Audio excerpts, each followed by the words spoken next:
Well, salutations everybody, what's a crack-a-lackin'? It's a pleasure to be back at it again today on this Friday afternoon. Nothing better to be doing than going in and having a bit of fun, and what's more fun than going back into the depths of hell, back into playing the good old Path of Exile 2. The last time I ended up playing this game, it was an interesting kettle of fish, good old time, nothing to see but good to end up having. I was my wizard build, and it was my first time going through it, so a good experience to see how things were going. The new expansion came out there with the third major inclusion within the game, and this time, that expansion has basically allowed for me to experiment a bit, and I have done.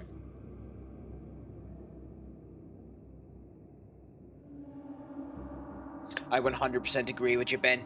It is a scream-worthy situation. What's a crack-a-lackin' with you, my friend? Is the weekend treating you good? Is she treating you grand? Is it all going good? Is it all going grandy? Not grandy, dandy. Is it all going dandy, my friend? What's a crack-a-lackin'?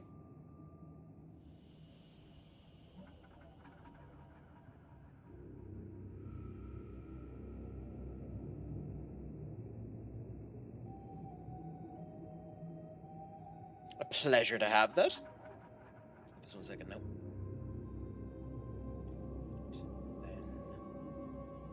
Then have you there just in case, I suppose. Nope. So, Ben, what's a crack-a-lack with you? Yes, it's going to be an interesting derby. I'll admit that. The one thing I'm worried about when it comes down to the derby is that he's pretty much confirmed that it's going to be Belinda that's in goal. And I'm not 100% sure how to feel about Belinda being in goal. I think that could be... Honestly, I think that could be catastrophic. But we'll see how things end up going. You joke about that, Duck, but it could very well end up being the case, unfortunately. Now, hopefully it won't be, but that very much could be the case. 6-0 to City. Now, with that being said, City have a crap ton of injuries in their own lot as well.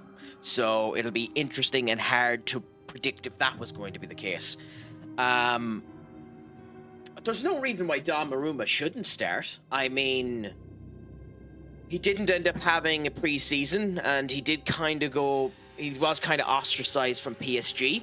So I suppose you're right, there could be quite a substantial chance that he won't.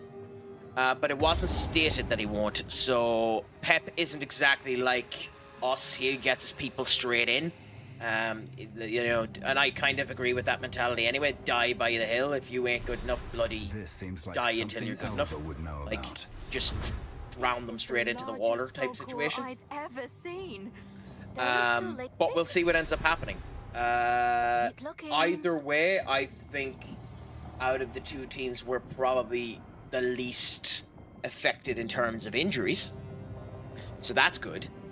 But with that being said, the two injuries that we have are arguably worse than the ones they have. So, like, obviously Ryan Cherky isn't available, which is hilarious considering he said after the Leon game he wanted to destroy United, so he isn't available for them. I believe Gundogan isn't available either, and a number of other players there. He mentioned a few of them, like Marmouche isn't available, but that means Haaland will basically be playing, as you would expect.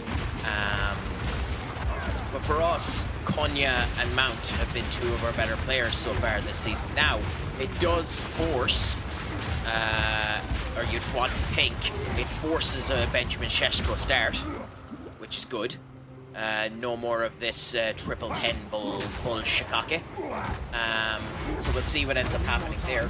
But to be honest, I wouldn't be shocked if it ended up being a more competitive match than people give it credit for. And actually, my bet would probably be a 0-0. I agree. Manu definitely should end up starting, but I don't know. This whole Manu discourse has rubbed me the wrong way a little bit. People are acting like Manu has a God-given right to end up starting. We don't know what he's been like in training. We can only assume based on the talent we've seen before that Manu is worth it. Now, I think that he's worth it, and I think he should be starting. I think our best midfield is Manu and Agate. Now, I know Gatti is playing shite, and you can understand why, but I think that is our most solid midfield centre pairing with Bruno, Cunha, and now Sesko up top. Now, obviously, that'll end up being the case. Brian and Mbeumo will end up coming in, and Brian and Mbeumo will end up replacing Sesko, so happy out there. So it'll be Bruno, Brian, and you'd be assuming this will be the squad anyway. Belinder, Ahmad, Delict, Maguire, and Yoro. With Dogu on the left, Menu and Casemiro in the midfield, even though I think it should be Ugarte. Okay, Menu and Casemiro in the midfield, Bruno and Mbeumo up front, and Sesko as the striker. And if that doesn't end up happening, I don't know. I don't know what the hell he's doing. If that doesn't end up happening, I think he's trying to sack himself. But what do you think anyway, Ben? What result are you expecting out of the game?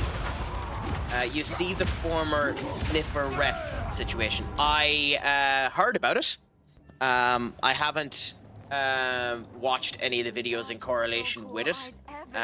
If it's true, I'm of the opinion anyone with anything related to that type of content should be publicly castrated. And I don't care if I end up getting in trouble for that over Twitch. If you do something as vile and despicable of what he's accused of doing, and because it's an accusation and not proof of what he was doing, that's all I'll end up saying, what he's accused of. I'm not going to say what the accusation is, because you're innocent until proven guilty, and I heavily, heavily, heavily believe that. But if true, then once that's proven, in my opinion, it's anyone that gets caught for that should end up being publicly castrated. Anyway, you know, there's no point dying on that hill, especially with the week that it's been. Yeah, I mean, in terms of the point percentages that I turned around and I said for him not to be at risk of losing his job, I said he needed to have 7 points in his first 6 games. If he wins against City, then he's done better than that. We have one of the top XGs in the league at the moment. Stat-wise, we're one of the better, as Ruben was saying, and this is why I don't like this particular viewpoint. Stat-wise, we're a better team than City at the moment. We're above them in the league at the moment. So you would be assuming that we would do better than them in the actual game itself. But it's hard to bloody know, and time will tell. Benick Hoggy, you beautiful so-and-so. I was expecting a Crackerland, but it's a pleasure to just come back for a bit of PoE. Yes, and this time it's PoE with a competent build, would you believe it? A build that just nukes the entirety of the goddamn world. I say as I die. Anyway, my friend, what's a crack-a-lacking with you? Is it all going good? Is it all going grand? Are you excited for it being close to the weekend? I'd call you a jinx, but we all know what you are, Benny.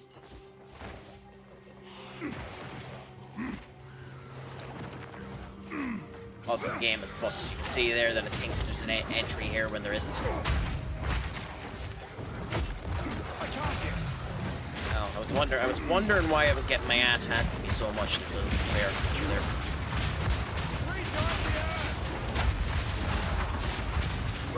there. As you can see, it's quite last-wordy when she works. Yeah, I am. I watched a mini-series today. Interessante, my friend. Well, don't leave me in suspense. Unless you want me to try and figure out what it is the actual mini-series is, and then we just play a game of charades with you not actually doing any actual, you know, exercises of declaration, considering I can't see you. But what mini-series did you end up watching today, if you don't mind me asking? Chernobyl. Ooh, so you were in the mood for being depressed today. Do you want to know what the really sad thing about Chernobyl now? There are kids that have been born in that area that are older than the experience itself and are now adults. If you go and actually visit the Chernobyl area itself, not that I have done it and nor will I ever do it, this is one of the things I'm happy to see as an image. There's a paved walk that was done 3 weeks before the incident that is now cracked over. It literally looks like a scene out of The Walking Dead. Or The Last of Us. actually quite harrowing seeing how much it actually looks like those post-apocalyptic fantasies we end up showcasing ourselves to. But how did you find Chernobyl? Because there's an awful lot of misinformation about Chernobyl and the stuff that ended up happening about it. Because most of it was neglect more than anything else. I haven't actually watched that particular series on it. The last thing I still remember one of the best things I ended up watching about it was the Top Gear situation, where they ended up showcasing with the dread and horror that it ends up deserving, even though it is Clarkson, May and Hammond fucking pulling the piss as you'd expect. The whole thing is horrible. Miniseries is quite good. Well, that's the one good thing about those type of miniseries. They do an absolutely fantastic job of showcasing the horror, but the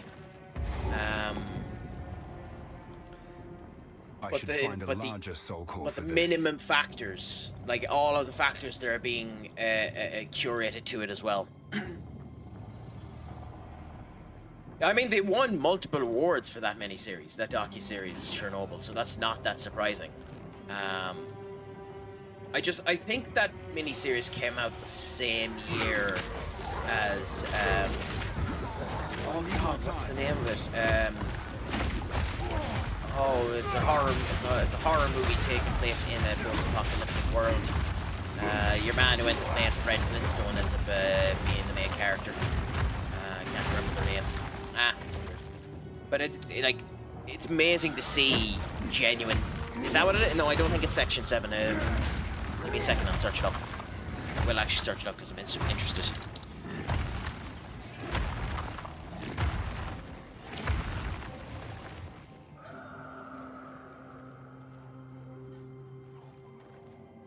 So I was thinking of John Goodman, and as soon as I see it, I'll know the movie that I'm on about. John Goodman in The Joys of When You Have Such Acting Accolades. It takes you a bit to scroll down through it. In 10 Cloverfield Lane. That's the one. I think that came out the same year as that. Maybe I'm wrong, because I know if it didn't come out the same year as that, I know it got people back watching that, because it's kind of horrifying how 10 Cloverfield Lane kind of gets the feeling of it. Oh, piss off.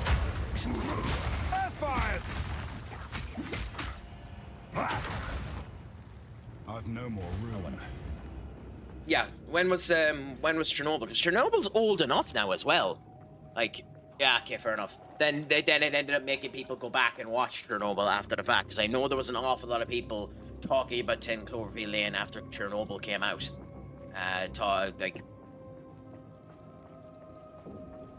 But yeah.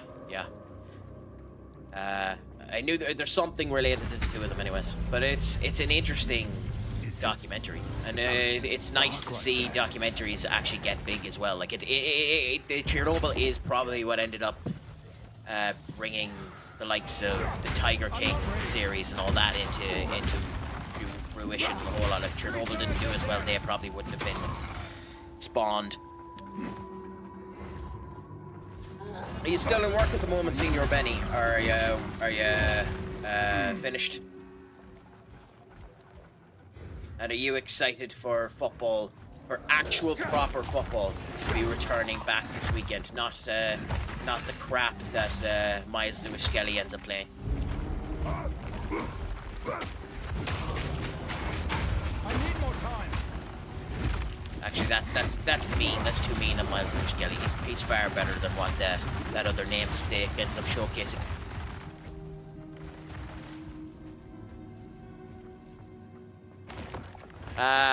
Yeah, you're right. It's not crap. It's just mediocre.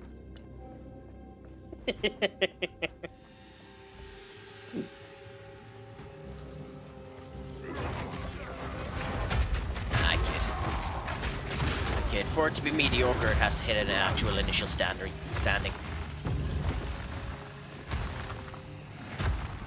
But has there been anything good happening in the Miles Lewis Skelly League in the last wee bit?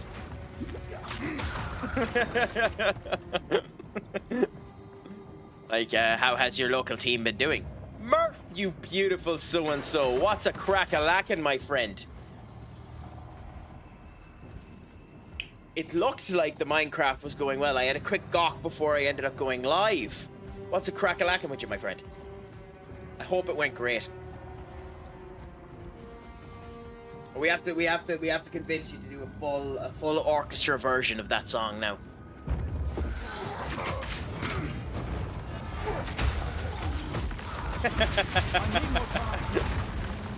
Oh, Mark, one of the good ones. Please give him a follow if you can do. Absolutely fantastic streamer, both in the FM situation, both in the wrestling situation as well. I'd say you're excited for WrestlePalooza, are you? And the fact that they're pretty much announcing that there's going to be 2 WrestleManias in 2027.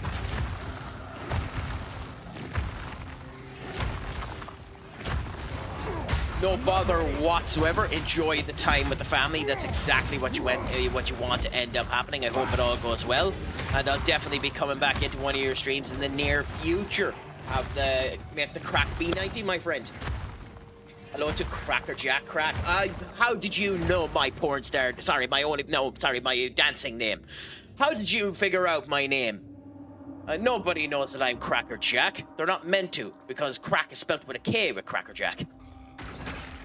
Wait a minute, I'm giving out too much information again. Benny, stop me!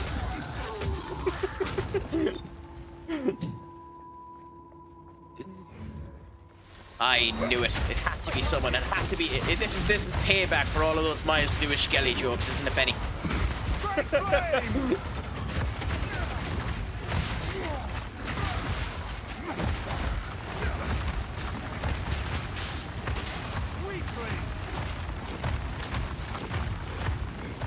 But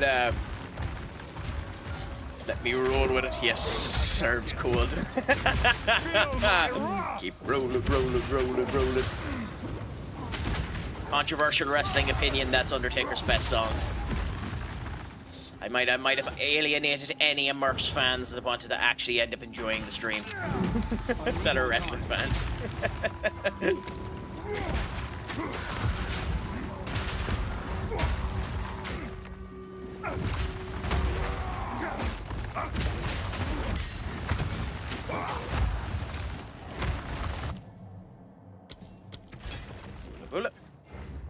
So it's funny too when it comes down to Path of Exile, because this build I have here, statistically, in terms of the damage I'm doing, it nukes absolutely everything alive. But pure stat-wise, this is infinitely weaker than the Witch that I was doing before. The stuff that I was doing with the Witch save before this should, in theory, be exponentially stronger than this. However, this particular build, this warrior build, just is bonkers in terms of its nuking capabilities, especially against bosses.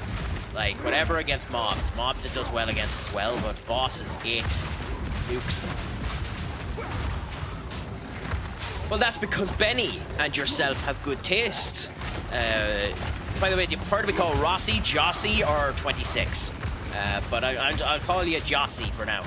Jossie, that's because yourself and Benny have good tastes. Or arguably you both have bad tastes, considering you've come here and, you know, the definition of insanity is listening to crack.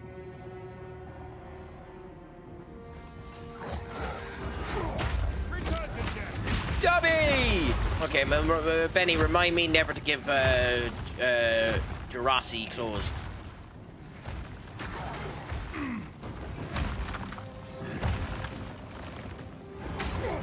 I need more time. I wonder, considering they're after, by the way, your own points in this one if you want it, but considering they're after rehiring Warwick Davis to play the what's the nice way to say this? The little person teacher in Harry Potter. I wonder if they're going to hire the same actor to play Dobby. I don't know what the name of that teacher is. I'm not that big of a Harry Potter fan, so, you know, live with what I say there. But, you know, I do think that's a bit of a joke, though. I realize there's a like a good bit through experience, but you know, also the way the situation is, there's a bit of a dearth of brand new little people talent in Hollywood. But that surely that should have been a role given to a little person, or you know, just to piss him off, give it to Peter Dinklage.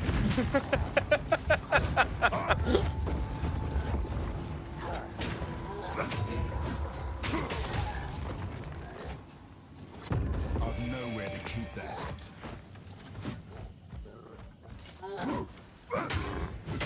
That's a nightmare waiting to happen. Which, you being called Dobby or us talking with Benny? Because both can be considered nightmare situations, to be honest, Jurassic.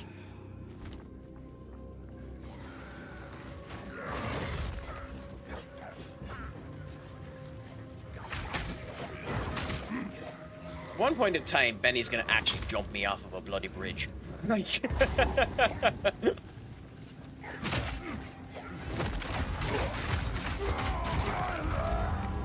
Ah, goddammit. Nah, I think they'll hire someone different, in my opinion. They go by dwarf by their term. I know that because when I was... we met a family of dwarves and they said they don't mind. To be honest, the nightmare walking to happen was when you joked about me not to offer clothes. Oh, okay. No bother. I mean, that's the weird thing about it. Depending on who you talk to, about like that's when it comes down to all of that type of stuff. Like, so long as you're not doing it offensively, like they won't give a shit. Like, I have talked to people on both necks of the woods, people that get offended with dwarf, people that get offended with little person. I have been told by multiple people the official term has been little person, but then again, people have wanted to regain that term dwarf. They're just afraid that the term dwarf oftentimes comes with the unsanitary, drunken nature of things. Kind of the same way that Irishness ends up having that same connotation. At the end of the day, so long as you don't mean any harm, who gives a shit what you end up calling someone? Like, I don't get offended by Paddy, even though that was a British colloquialism stated entirely to make fun of the Irish. We've just turned it back into our actual turn of phrase. So, by the way, technically speaking, if you're calling an Irish person Paddy, yeah, you're offending them. You're literally using a term coined by the British in order to call us lesser. Yeah, Paddy. Can you believe it? Yeah, as in the Irish Paddy. It was a term originally coined by the British to make us look worse. It's just, you know, you retake the words and make them good. Yeah, so technically speaking, if you're calling, yeah, Paddy McGuinness is insulting himself, yeah. What are they are they an elephant, duck? That's an awfully mean thing to end up calling someone now. I know they might be big. I know they might be big, duck, but to say that they have a fear of that just because they're big is an interesting situation. God, I'm a horrible person. Oh no, I know. There's loads of those type of things, unfortunately. Loads of those type of phobias. Okay, so how do we do this?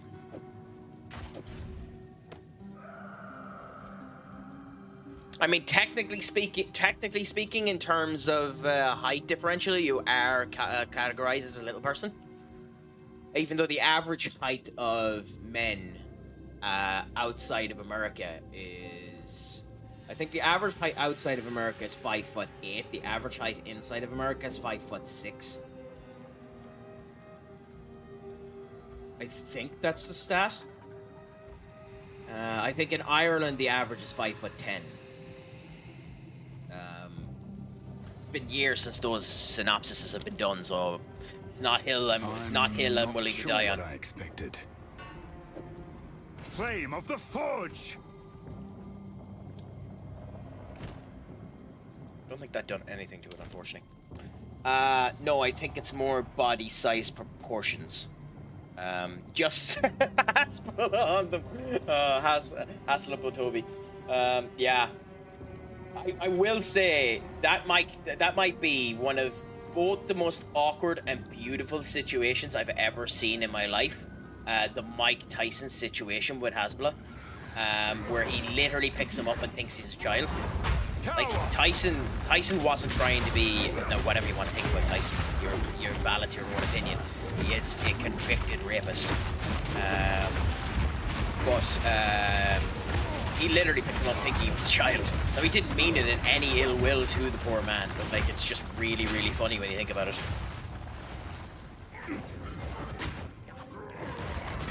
It is funny too how that's kind of gotten lost under the wayside when people end up talking about Tyson. I need more time. No, he was fucking. He's probably a case of CTE up the wazoo as well. But you know, he owned a tiger too. He's the reason for hangovers. We can't really blame everything on him.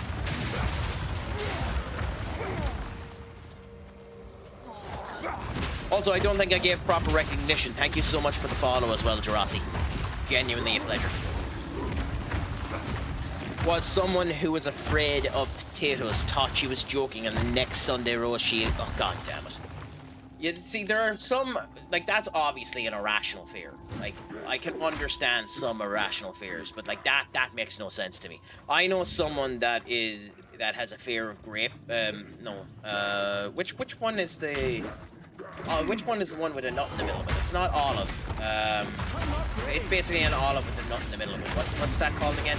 They have a fear of that particular fruit because they're so afraid that the nut will end up going down the wrong way. So they get kind of hot flushes whenever they see them because they're afraid that they might end up being added into some of the food beside them. It's not a grape. It's a type of grape, but it's not a grape. It does have an actual name to it. I'm uncultured when it comes down to food. It's basically a grape-like substance with a nut in the middle of it. It's closer to an olive than it is to a grape, even though olives and grapes are pretty much the same thing anyway. But I think you know what I'm on about.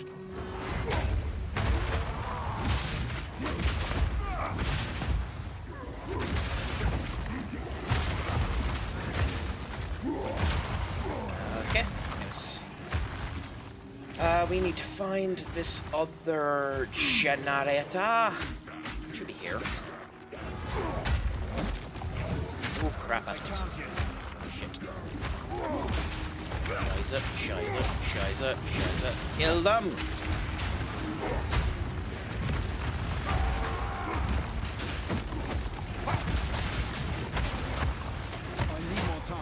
Ooh, okay, we have a strong box up there. We're going to shout. We're going to kill everyone in the surrounding area first. Now you know your new Halloween costume. It's actually not a bad idea to go for Halloween. Yeah. I don't know if I'm going to be here for Halloween night, but if I do, I might end up coming up with something interesting to end up wearing. We have on separate occasions, and now that I mention it, Duck will probably bring it up. We have on separate occasions ended up showcasing some of the attires. I suppose, and this just might be me assuming it, Duck, I would assume that a Long Kong is a Long Kong.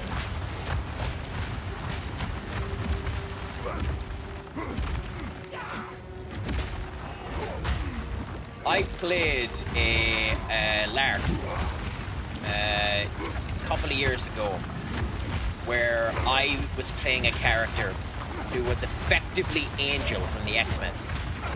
And the whole point was that his big majestic wings were so beautiful and so tranquil and so next world level that everyone ended up falling in love with him.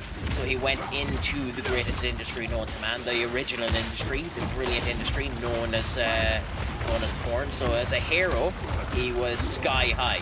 However, he also ended up showcasing himself as mile high on his days off.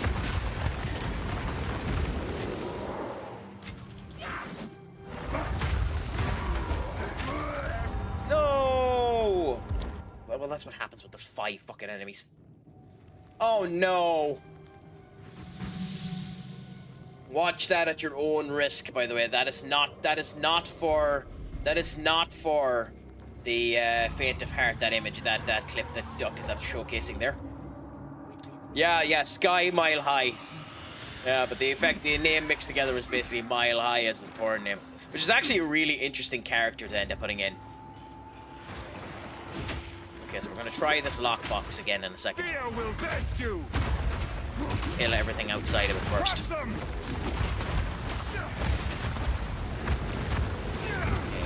Revives 3 times. Okay, so this guy is meant to revive 3 times. You probably have it bookmarked at this point, Duck.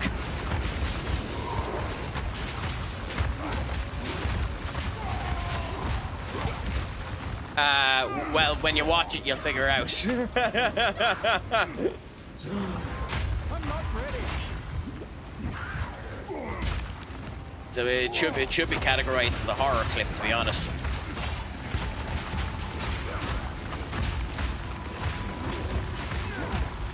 Yeah, next time that comes around, I'm definitely setting it to 100.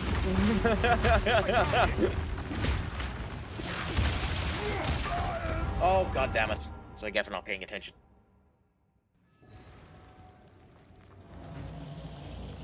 Yeah, it hasn't subbed since either, so I ended up destroying a good thing for one joke.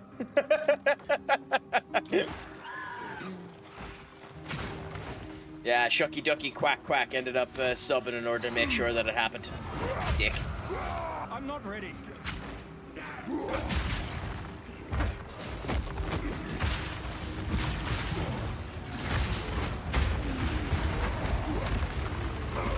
Well, you did tell me to do the song, and it only is right that the song was accompanied with a good out attire. It would have been wrong not to have an attire for such an awesome song.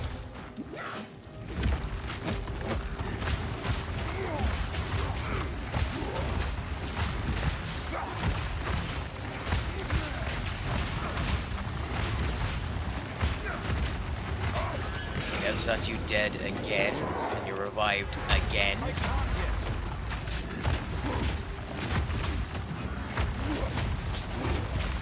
But hey, you know, if you can't have fun with your client base, what can end up happening? Although I suppose I doubt Murph has done anything like that. He probably has more sense.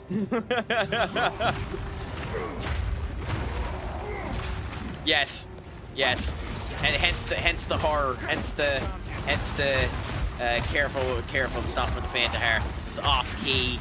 It's not particularly well done. Showcases the horror of humanity and society as a whole, paying to end up seeing something as deplorable and shocking as that.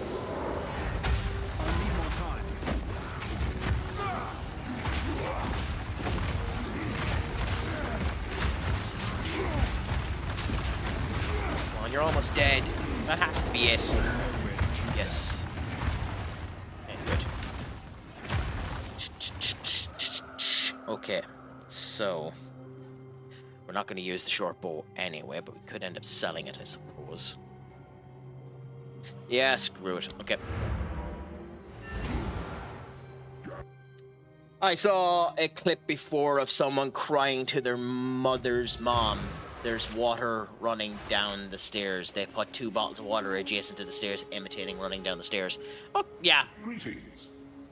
I like those type of videos where you're being punny or you're joking, even though they oftentimes come across cringe as all hell. They are a good bit of crack. Scene your enter. What is a crack-a-lackin', my friend? Is it all going good? Is it all going grand? Is it all going spicy? How is your life treating you today? Are you getting up to anything exciting? Are you excited now for the are you excited now for the derby this weekend? Do you think we have a chance of getting a victory? Thank you so much for doing the shout out as well for him, by the way. Enter another fantastic streamer, done the co-stream with me every now and again, so definitely give him a recommendation the whole lot. I'm hoping it'll be a win, but we'll see how things end up going.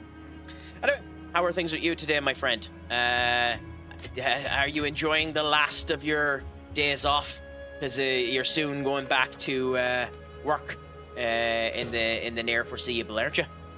You poor sod. I mean, I can't say anything. I'm in work at the moment, and my head is currently sinking, which is the reason why I'm doing this today, so that I can just mindlessly kill things and feel happy about it. Back to work on Sunday, the joys of it. Wouldn't you love to win the lotto where you could just ignore everything and go back to it? Right, next karaoke one is Barbie. I'm a Barbie girl. I don't think anyone wants to see me doing Barbie, by the way. Because the thing about me is I'm one of those type of people, if you convince me to do it and you pay me enough, I will actually do it. So you'll cause your own Feel torture. my wrath. Fire. Oh shit! I went into this and there's no. I didn't refill my orb, so I'm gonna die fairly soon. I'm doing well, if I'm honest. Enter. The craic is treating me good. It was a fine all day. I'm still technically. I just finished my fucking 2-day water diet. That's good to end up having. So, you know, joys of that, I can actually eat again. So, you know, you try what you do for a bit. I done a wee bit of fasting to try and get myself into better food and better feel and the whole lot, and that's been done. And now I'm just mindlessly killing crap. And what about yourself? How has your time been? Well, that's good. Will you watch the footy from home, or will you go to a pub, or what are you thinking? I'm hoping we end up giving a good showcase of ourselves. Good to know. Let me sub for 69 months. Be careful what you wish for, by the way. But I'm never going to turn around and deny a sub. So feel free to do so, my friend. And that's 100% a joke. As I turn around, it says if the content is good enough and you feel like it's worth it, sub away. But I don't give anything special to subs, so there's no real reason to do it. This isn't my job. I'm doing it for fun. But I'll happily accept it if you end up giving it. Probably watch the second half at work. Not too bad. Do ye have a screen in the actual gym where you can watch it, Enter? Or will you just be watching it from your phone?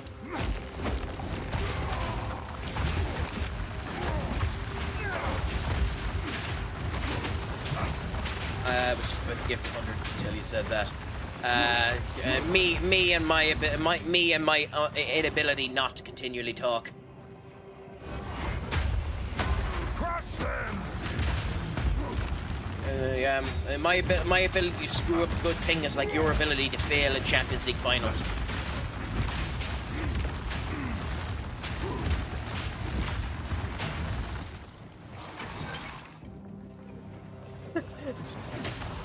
I mean, you kind of asked for that, Enter.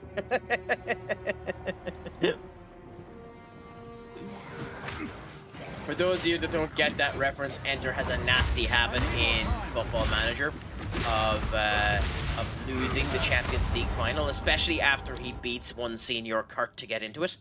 And the coup de force on that is that the last Champions League final he got into, he actually ended up losing just yesterday.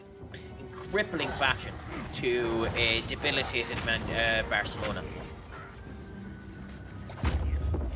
So what's your main game to stream? This one or a different one? So main is an interesting situation. So typically it was FM, Football Manager.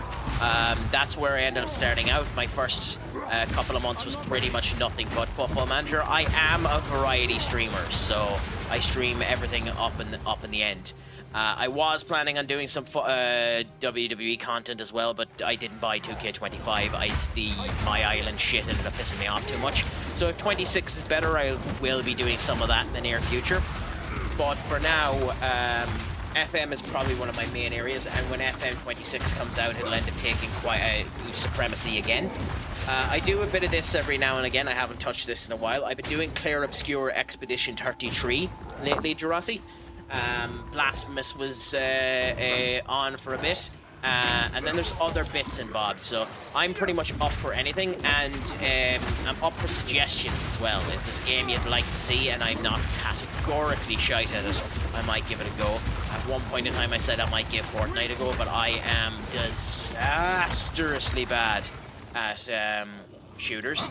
Even though Fortnite is fun because of how bonkersly accurate the shooting is in that game.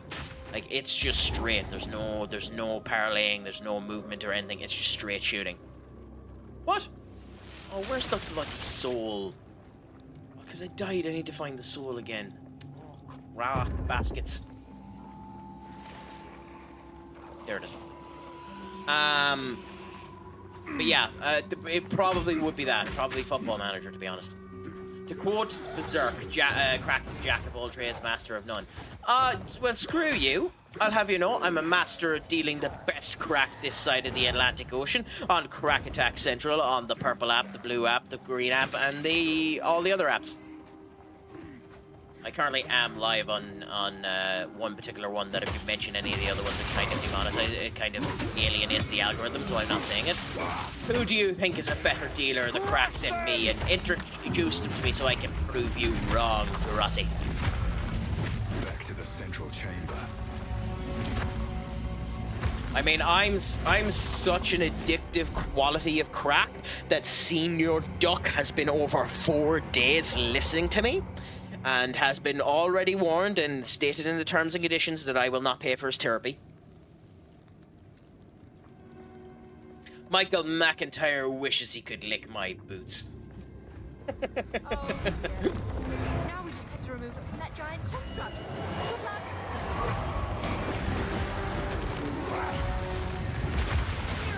Also, watch this, by the way.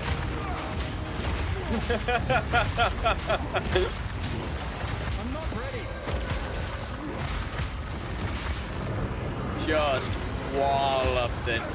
wallops the bloody held up bosses. Now, I've seen builds be even stronger than this, but this particular one just wallops the crap out of bosses. Now, I also need to get out of the way of the lasers, but that's an entirely different conversation.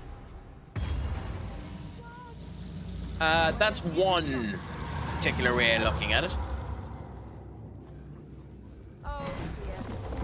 Now Why do you think Duck ends up listening to the stream? He uses me as a tranquillant in order to put him to sleep. God, it's been over 9 months since you've ended up starting to watch me, Duck. I feel so sorry for you.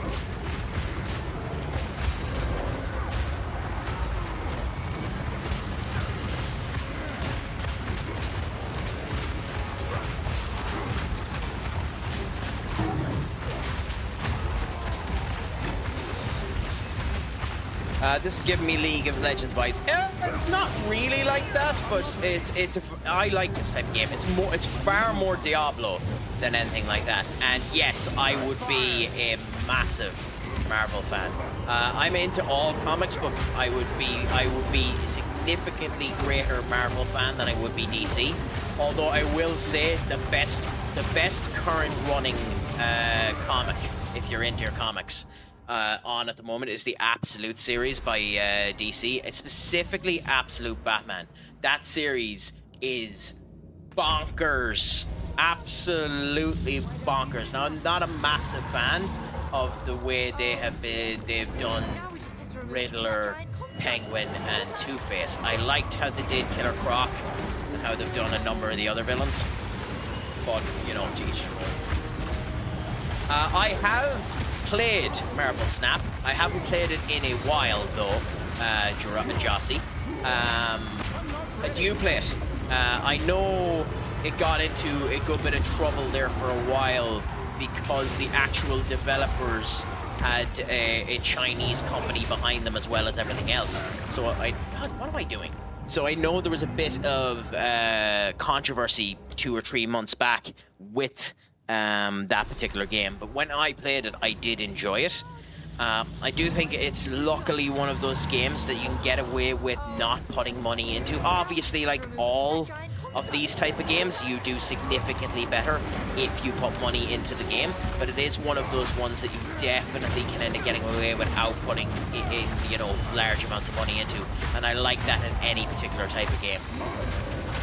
And the developers seem to legitimately care. I think they are developers off of a famous game as well. I can't remember what it was. I don't think it was Heartbound, was it? Or maybe it's off of something else. I can't remember exactly what they're from, but the developers of that game were involved in another famous game at one point in time. Oh, that's what I'm thinking. I'm thinking Hearthstone, but that's what I'm saying. Don't quote me. I could be wrong on that. It would make sense for it to be Hearthstone, but I'm just stating don't quote me just in case I'm wrong. The charts show the best-selling ones in the period the adult. Well, yes, but that's because people love to goon, my friend. Okay. bonkersly annoying. To damage control, as like all 15 to 18 are manga of sorts, and the rest of them are American-based comics that hardly ever DC or Marvel. Well, DC and Marvel sell quite substantially, but like there are like Archie comics sell bonkers amounts as well. Like the Ian Flynn Sonic the Hedgehog series sells monstrous amounts of comics, and to be honest, it's not that surprising. It's a very good series.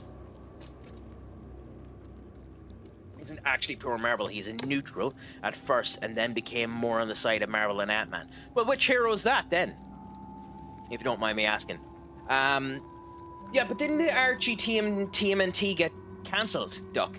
Like the TMNT one was fantastic when they ended up going on about it, which is the reason why, considering it's been confirmed they're doing the last run in live action, we'll see how that ends up going. Like, that's one of those situations where you need to be careful with doing it. It's the reason why James Gunn with DC, with the DCEU, is interesting, because The Brave and the Bold is sound. Supergirl is sound. But everyone thinks that they're leading up to Kingdom Come, and I don't think Kingdom Come can be done live action. I'm of a similar vein, Jurasi. My actual favourite comic book character, and it is in large part thanks to the original comic of Teen Titans, but my actual favourite comic book character is Beast Boy. I just like, I like how he's the underdog in every situation, but still the heart of the room, still willing to fight for everyone, still when everyone ends up needing an emotional barrier of support, he ends up being that emotional barrier of support. It's kind of why I semi despised what they did in Young Justice, where they made him the depression point of view. It would make sense for him to have depression, but he's always the person that people goes to for support. Because he's just always willing to put his shoulder out. It's the reason why everyone loves him so much. And he's been through so much stuff in his life. So, but yeah. Have you seen a certain spoiler for the post-credit scene of a certain Marvel? I mean this with the greatest of respect. You're going to need to be a tiny bit more expansive than that. I have seen most, if not all, of the end credit scenes for the Marvel movies. With that being said, quite an awful lot of them merge in together, so it would be hard to remember which ones. If you were on about the Fantastic Four, yes, I have seen the end credit scene of that. I don't particularly like the way that it's been done, but it's interesting the way that they've ended up doing it. I don't think if it's that one, I don't think it's any of them in that pod, even though we've seen them go into the pod, so we'll see what ends up happening. I think that might be how Doom ends up showing up, but hey, we'll see what ends up happening. Marvel just keeps spoiling shit, so it's hard to know what's going to end up happening any way, shape, or form.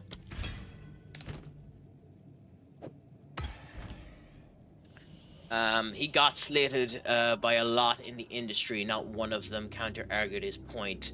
They just called him fat, smelling ugly. I saw a clip of a comic book that was 130 years, viewing why they're shit and hardly selling general. Well, the sad thing about it is they're right. The Marvels, it was called the film. Oh, okay, so the one where Kelsey Grammer came back as Beast. I'll spoil the hell out of that because everyone knows that it's ended up happening because Marvel themselves spoiled it with the roll call for Doomsday. I feel bad for the Marvels because it's not a situation. And here's the weird thing with the Marvels. The Marvels is not that bad of a movie. But it's everything wrong with the MCU at the point in time when it came out. It is a blatantly obvious phoned-in performance by Brie Larson in a situation where she badly needed a success. Now, I know that she had filmed that movie 1 year before she needed the success, so, you know, you can't rewrite history for that situation, so that's unfortunate for her. But Brie Larson badly needed that success. The actress who played Monica Rambeau did an okay job of it, but at the same point in time, you could tell there was a bit of, I'm not sure what Monica Rambeau is meant to do in this movie, and nor the day, which is the reason why she's gone at the end of it. And then the actual actress of Miss Marvel done a fantastic job. I cannot pronounce her name, and I don't know it off the top of my head anyways. But the big problem with that movie is you basically make Ronan but gender swap him, and you're just shooting yourself in the foot there because nobody wanted that. So what can you do? Yeah, Kamala Khan is the name of the character. I meant the actual actress. I like Kamala Khan. Like, I don't actually. Kamala Khan has been written crap in the comics as well. Only now when she's in the Champions with Miles Morales is she actually anyways an interesting character, and that's mainly because she's just butting heads consistently with Miles. Although what's really funny about the comics at the moment is Kamala Khan, when they were showcasing Kamala, when they were projecting her out to be the new face of the Marvel Cinematic Universe and the new face of the mutants and blah blah blah blah blah, they mixed her in the comics with Misty Knight, and they wrote the comic and the whole lot, and people had such vitriol to Kamala Khan that they had to pivot, and now Misty Knight is Miles Morales' current mentor, which is an interesting union. They work phenomenally well with each other. Yeah, she's very, very good. Iman Vernali. She's a very good actress. It's just unfortunate that role has probably killed her career. This is akin to your wrestling speak to me. I can't lie. Well, it's just actresses. We're just not about acting in general in this case, Duck. But I understand. Not everyone is into comics and stuff like that. I'm like, the weird thing with me is I'm just such a phenomenal nerd that I'm into absolutely everything. I'm into absolutely everything. So there's almost nothing that you won't bring up to me that I won't have some talking point on. Like, I'm not a massive fan of the UFC, but I watch enough of it to be able to give opinions on what ends up going into it. I know nothing about F1. That's one of the ones where you'll end up catching me. Amanda keeps catching me on it, and at some point in time I need to end up doing some actual research into that particular topic because it looks interesting. Kinda.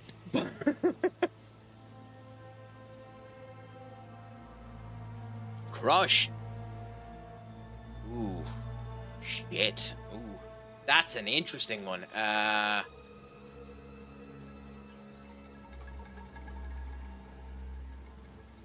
mean, from reading the comics the first time I ever seen her, and this is 100% pure aesthetics, okay? Because her personality, you wouldn't put two chalkboards together and end up making a squeeze. But ironically enough, the first time I ended up seeing her in a comic, I ended up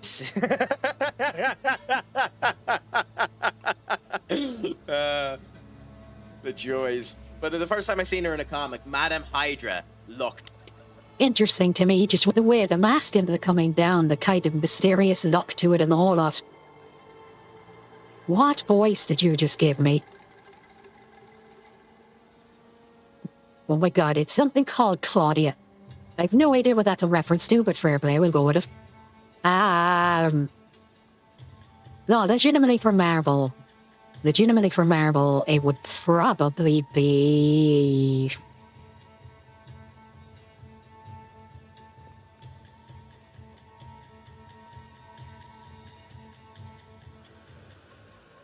It'd probably be Scarlet Witch. For DC, it was one of my childhood crushes, but that's because I was a child when I was watching it. It's Raven. And in WWE, it's Molly. It's Molly for everyone. I mean, she's 29 and looks like that. Holy crap.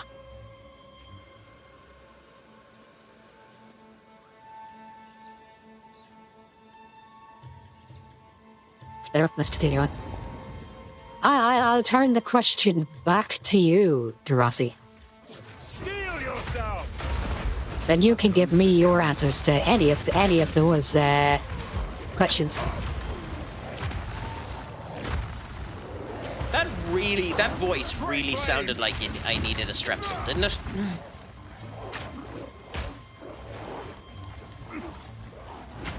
Oh, I have tons of them. Like, it's just set up to pick a random voice from a tons of selections there, Durossi, but there are tons of them. Like, you could end up going for...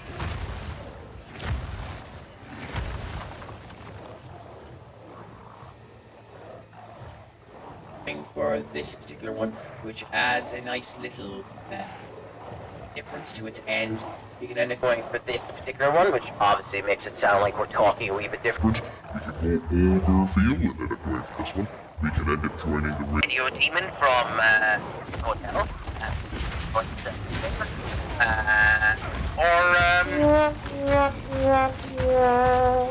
Continue to be a siesta. We can go back to normal. I didn't actually knew that sound effects ended up through like that. That's handy.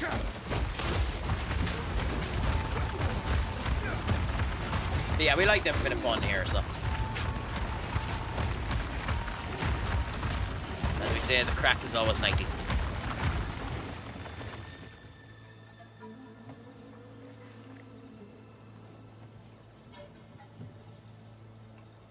Give us a second.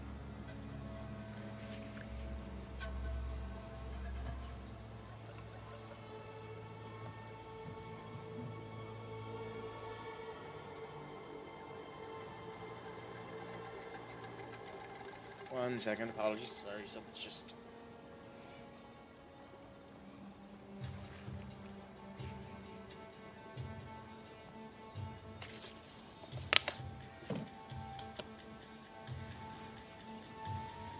Okay. Anyway, seems to be fine now. Sorry, it's just a bit of a thing. The blurp one always gets me. There are multiple blurp ones, but I'm not 100% sure which one you're on about, Duck. As we stated before, my favorite of the blurps is probably big meaty men slapping meat. Because I love that big E bloody clip with all of my heart. I'm not ready. What lovely balls is a particularly good one as well from Captain Genu. Destruction. Oh, the burp one. Oh yes, in terms of random voices, yeah, that makes sense. I don't actually know if that one is still in this, since I've ended up swapping over to the new voice mod. I actually don't have a clue if that's in it. Bear with me one second, I'm actually going to check.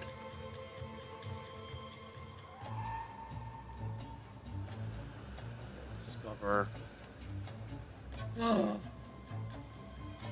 It is, my friend. It is still there. At least I think it is. Let's see.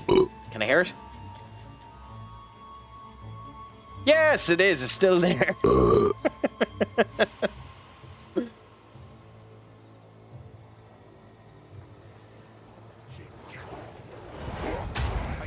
you're just gonna have to hope the random number generator ends up hitting that at some point in time, Senior Duck.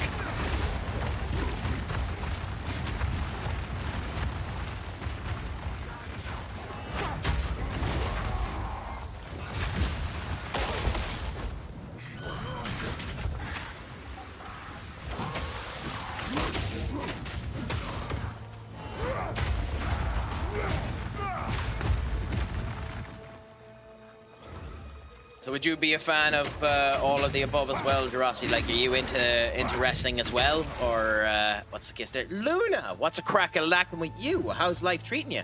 Pleasure to have you in.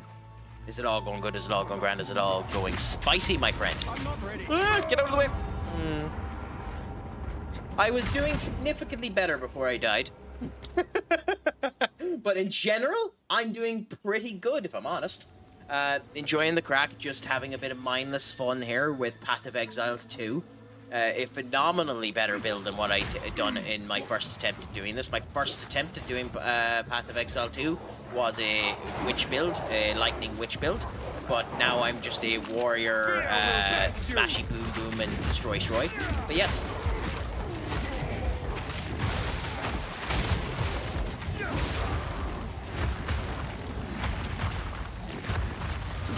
I've not heard you yet go. You need to expand on this one, Duck. We've talked about this before. But what about yourself? How are you doing? Thank you for coming in. It's a pleasure to have you. Is it all going good? Well, I haven't managed to roll into a wall yet. In order to have to shout, "Get out of the goddamn way, you dopey pillock." But I might yet have to do that, especially in this area here, where it's coming down. But as I've stated, I'm in a calmer mood today, Senior. No, no, no, no! Okay.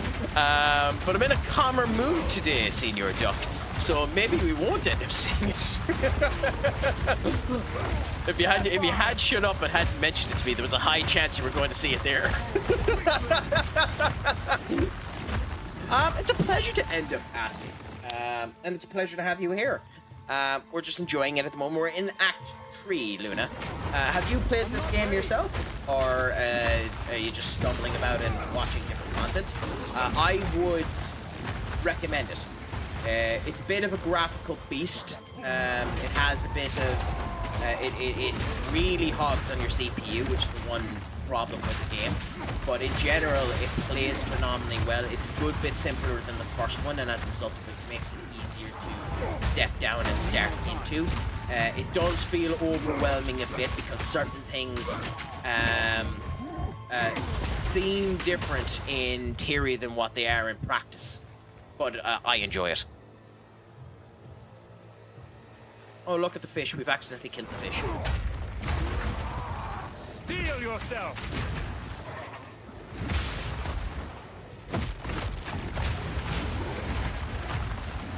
Like, the one thing with this build in comparison to the other one is, in the other save, I, on multiple occasions, spent, I'd say, the guts of maybe 10 hours trying to do the Temple of Chaos.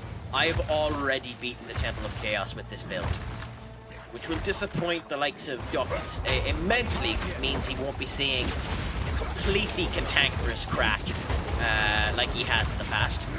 Some of the previous saves, all of which can be seen on my YouTube there, because they're all saved in the Path of Exile live stream, or the Path of Exile playlist, end up seeing that particular thing. I haven't played this game, but I've heard about it. It is very, very good. It's the best ARPG to come out in a long time. This is my first time experiencing these in quite a bit, but I've watched tons of people play them. The one thing you have to get used to, and if you're not expecting it, it'll be a bit weird to you, is the whole point of the game is you beat the game and then go again and again and again and again and again, with enemies becoming stronger with different patterns and a whole lot every time you end up doing it. So that's the one thing that can end up being quite confusing to you when it ends up coming down to it. But in general, it has a great gameplay loop. You definitely feel the strength coming through as you continue on in the game. The game does not put any disillusions on you. You definitely feel like you're getting stronger, which is one of the things I really, really, really like about it. God, not too bad. How did you find God of War Ragnarok? I love that game. However, and this might be controversial, I think it's worse than 2018. I think it's worse than 4. I think 4 is a better game. I think 4 has a better story. I think the problem with Ragnarok is they rushed the ending. In a weird turn of phrase, I think Ragnarok is a two game story condensed into one game. And maybe you disagree with me, an awful lot of people do when it comes down to that particular point of view. I think they rush a bit too quickly to the resolution of certain characters, and there's an awful lot of people in that particular mythology that haven't been mentioned or haven't been showcased that could have been good units to use in that particular environment. Now, we'll see what ends up happening. Supposedly, there's rumors that they're working on the next one now, and that's going to end up taking place in the Egyptian Isles, and we might get a surprise of an adult Atreus, but time will end up telling to see what ends up happening. But in general, Luna, how did you end up finding Ragnarok?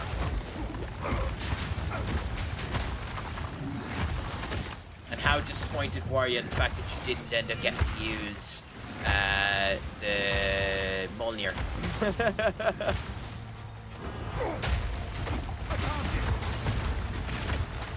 So, I'm a variety streamer, so I play everything under the sun, but if the last wee while, the games that have been showcased on this platform, the main one was Football Manager 24. And when Football Manager 26 comes out, I'll be playing that again. It's a good way to just have discussions with the people that we're playing with, and I like the actual management aspects of it as well. I played Blasphemous on it. I have been doing a playthrough of Clear Obscure Expedition 33. But it's more accurate, and I'd say Senior Duck on the purple platform will end up admitting to this one. It's more accurate to state that I have been doing a fail run of Clear Obscure Expedition 33 than a play run of Expedition 33. There's literally one stream where I spent 2 hours on a boss only to have to leave it and have to come back and do it on another day. Now, I did it within a half an hour of the next day coming back. But, yeah. I highly recommend that game for everyone, by the way. It's not everyone's cup of tea, but I recommend if you can play that game. It is a good bit of crack. You feel like a god in that game when you actually start to get good. And to be fair, you feel like that in this game as well. But a different type of god. And we've recently been doing a good bit of Stellaris with one of the audience members as well, Senior Doom. We've been playing Stellaris with him. He's been showcasing me how to actually play that game. 300 hours in the game, and I still don't know how to play it properly. All I've ever done is be a war-torn dictator who kills everything that moves. Where that game actually has diplomacy. So what about yourself, Luna? Do you play anything nice and dandy? Is it all single-player games you end up going for? It's typically single-player games with me that I end up going for. Go up. That.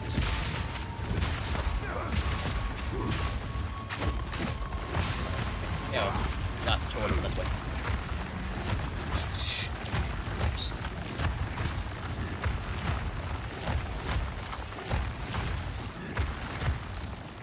Okay. Checkpoint is here, so that's the way, I think. Oh yeah, so this is just a fight. Cool. Did you just... They did. They just ended up dropping a goddamn nuke on my head. I just kept playing and then finished it. It's tough, but I completed it. So did you end up 100%ing the game when you ended up completing it? Because I know there are extra fights in it. Nothing kind of like... What is the secret boss in God of War? Because, like, I know it's not a Valkyrie, but it is a Valkyrie, isn't it? Because it was the Queen of the Valkyries in Ragnarok. Or not in Ragnarok, in the original one.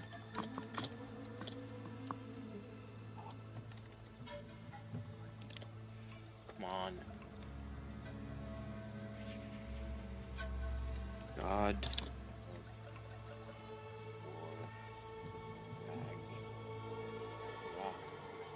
Ragnarok.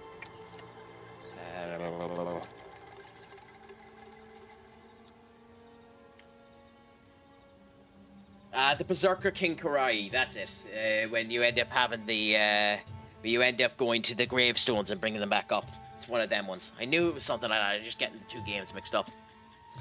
Marvel Snap. Crush, the obvious one would be Scarlet Witch, but another is Lady Sif. Yes. That's one of the cases there where I think Marvel done it right. Sif, Valkyrie, and Heimdall all had their ethnicities changed from where they are in the comic. That and Nick Fury, but their characters where it didn't really matter, and they weren't done just to do it. So that's what it ended up coming down nice with. But Lady Sif is fantastic. It depends on which version of Lady Sif you like as well, because she comes across as actually like the future queen of Asgard in some Marvel distinctions as well. So they have to do an awful lot more work with it. But the MCU version of it is quite nice. WWE is a tough one for me. I like people. The one who plays Blake Monroe in NXT, yeah, and Maxine Dupree for sure. Yes! Ivy. Poison Ivy's a fantastic one, to be fair. Maxine Dupree looks unbelievable, to be fair, and is actually improving in the ring as well, which is nice to end up seeing. Blake Monroe, Mariah May, yeah, she's very good. But you're 100% done with it. Not too bad. Happy out. So, which of the three... And by the way, this is a spoiler and going to spoil what the weapons are in God of War Ragnarok, but to be honest, the game's been out. God, is it almost 5 years now? No, it'll be 4 years since that game's out now. Did the God of War Ragnarok come out? Let me check that actually. Ragnarok.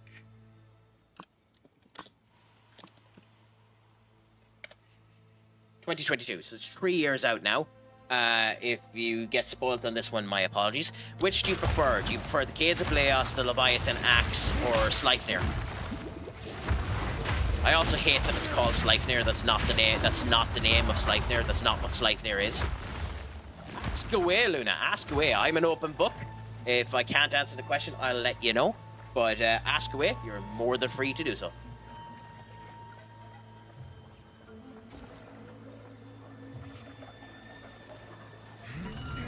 So, in God of War Ragnarok, it comes off of the original game, where you have an axe known as the Leviathan Axe, which does cold damage. It is a medium rate, hard-hitting, object that ends up doing well. Then you have a fast rate, medium hitting alternative known as the Cades of Laos from the original game, which is a fire hitting weapon. And then you have a light based weapon known as Sleipnir, which is a spear that you spawn from your ring, and as a result of it you can use it as a range option and a really quick like armor breaking kind of close. It would be considered light damage, but it's done so quick that it's closer to the medium damage of the Blades of Chaos. All three weapons are usable. Sleipnir comes late enough into the game that you're almost used to your game styles of the Cades of Chaos and the Leviathan Axe, that it's kind of hard to get into using Sleipnir as anything but a support item. And that's kind of how it's designed to be. It's designed more to be a support item than a main weapon, but you can use it as a main weapon. No bother, Duck. Enjoy your time away. Don't be thinking about me too much, but I shall be here upon your return. By the way, Ragnarok is definitely a game I would recommend you end up playing, Jurasi, if you haven't gotten it yet. Especially now that Sony have copped on a bit on their practices, and they haven't banned the game in multiple other countries across the world. Well, they didn't have a ban anyway. Technically speaking, you just couldn't get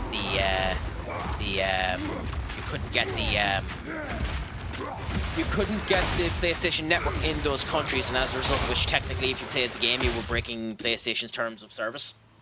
Have you? Not too bad. I love it, to be honest. I'll buy it at some point on PC, but not for full price. Not after. Like, the studio deserves it at full price, and if PlayStation didn't do their horse monarchy, I probably would have bought it at full price when it came out, but that's about it.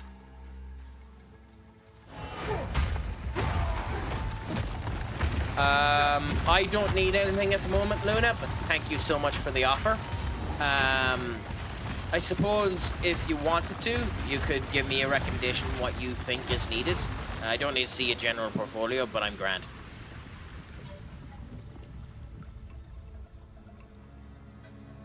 Since you're willing to talk, I'm willing to listen, because most people come in and just spam, but the Discord is there. If you want to send me a DM, you can do, but I'm not looking for anything at the moment, to be honest with you.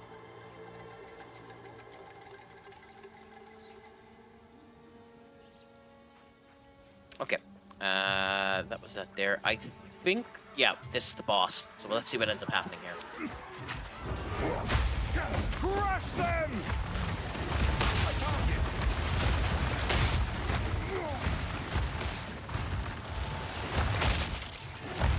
How did I miss?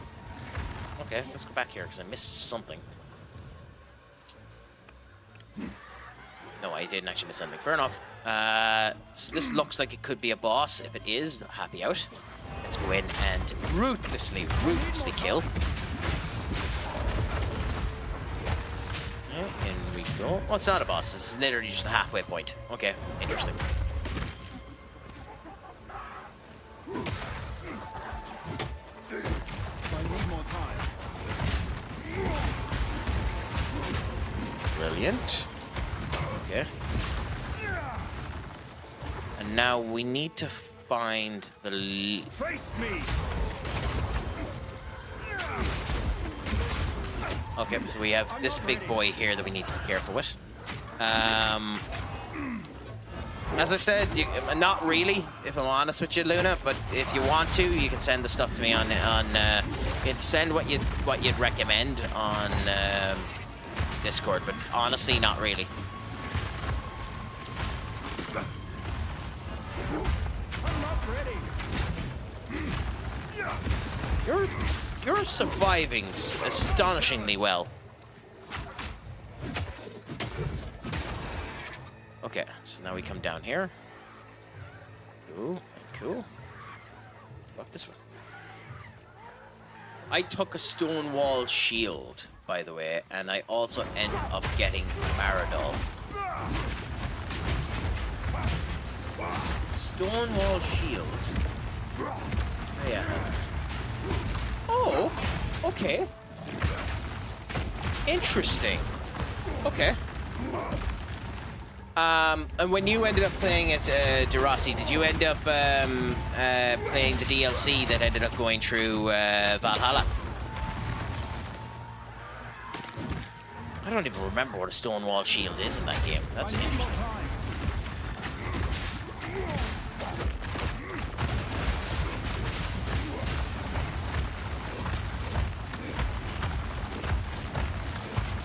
But like, story-wise in the whole lot, it is a very good story, God of War Ragnarok. But it's just, and maybe you can agree, maybe you could disagree with me on this one, since we're just discussing it, and feel free not to if you don't want to.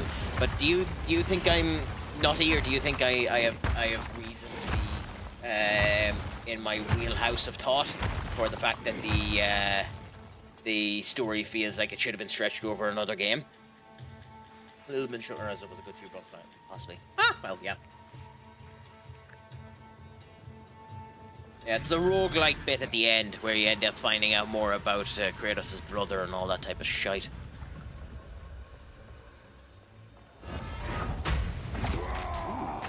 You playing anything good at the... Yeah, this gameplay was short, to be honest. Yes. It's not even the gameplay. The gameplay, you're right about that. The gameplay feels a bit short as well, but that's it. Didn't like the ending though. That's what I'd say. Yeah, it did feel. I didn't like. I realize you didn't want, and this is an actual full-on spoiler for the game. So anyone that doesn't want a spoiler for God of War Ragnarok, please do mute yourself or turn off or do something else for a minute. My big problem with it is I don't have a problem with Thor dying in that game. I do have a problem with Odin being the killer the way that they did. If Odin was going to be the killer, that's fine as a bell, but don't immediately after he kills Thor go into his boss fight. Because it's anticlimactic and it doesn't make sense to me. I feel it would have been far better to do that earlier on to make Odin seem like a bigger threat, because to me, especially towards the end, I know he kicks the shite out of you in the actual final boss, but Odin never felt like a threat to me. Like, the actor is on The Good Doctor and the whole lot. I love him as an actor. I'm actually going to check and see what his name is.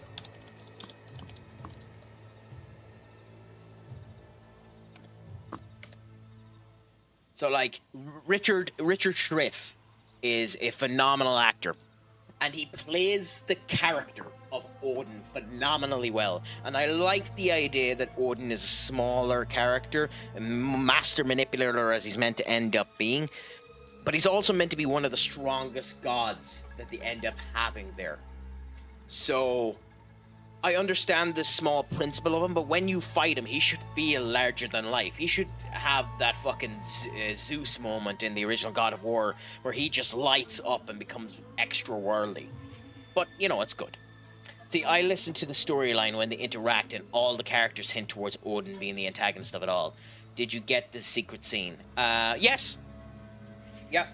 I did. I ended up going and I ended up finding the real tier and the whole lot. And finding the real tier causes a problem for the DLC as well, but never mind that. I also find it funny that there are several segments throughout that game where you see NPCs, and the NPCs spit towards Kratos and Atreus, or Kratos and Freya, or Atreus and Sindri, or Kratos and Brock. And the NPCs spit towards them. And that NPC, every time that happens, is Odin. I really like that extra detail, and unless you're paying attention to it, you won't recognize that. But that's a nice extra detail to put into your game. Complete waste of time and money, but a nice little detail for those who are willing to end up checking it out.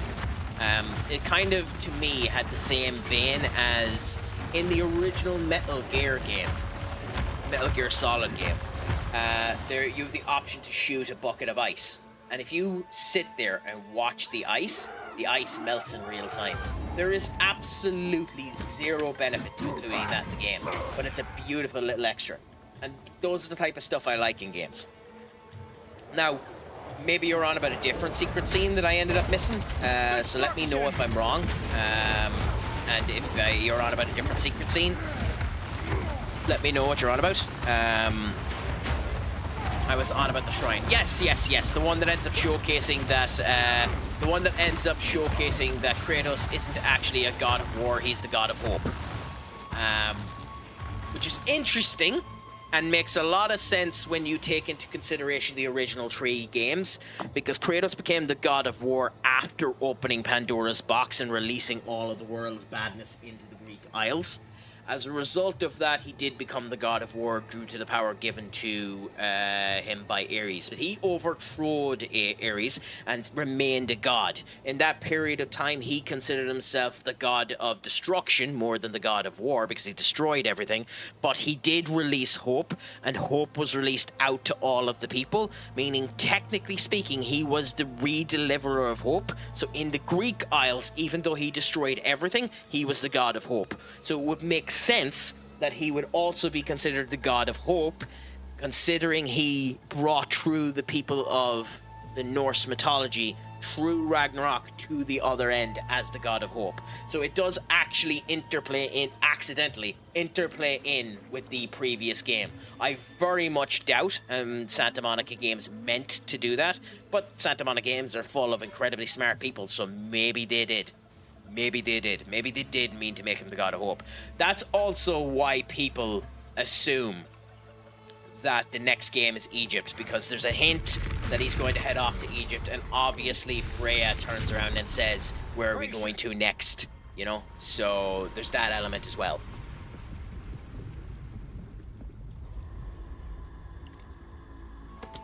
Then relinquish your waters. It also makes the DLC a bit interesting. Let's put it that way.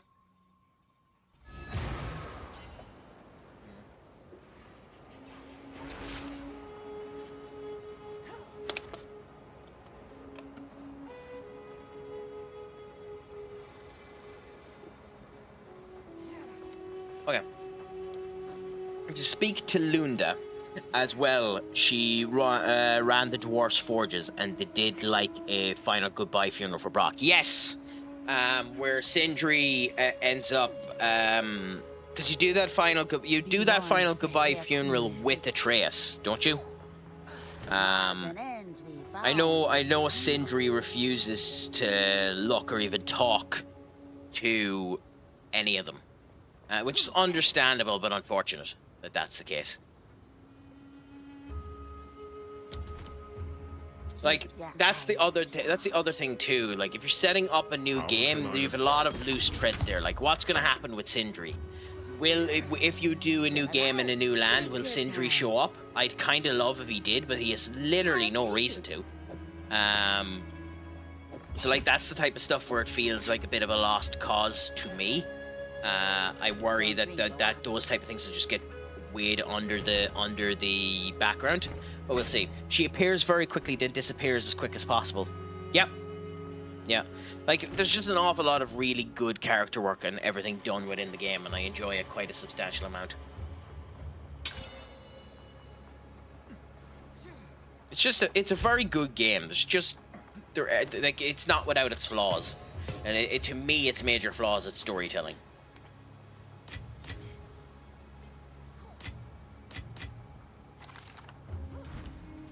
Okay, so let's. Now the true search can begin. Down here. However, I got told there was another one where if you return to Sindri's house, it like activated something. That one I didn't get. I didn't either. So that's interesting to me, if that's true. I don't own the game anymore. When I played the game, I played it on my den housemate's PS5. I'm back! And I'm better than ever. Got a knack for making things better.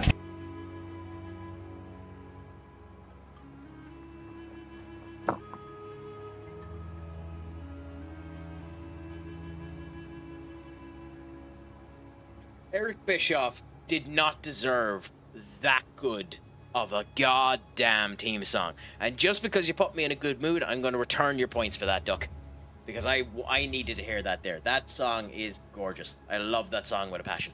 So, feel happy, you're getting your points back. Until next time.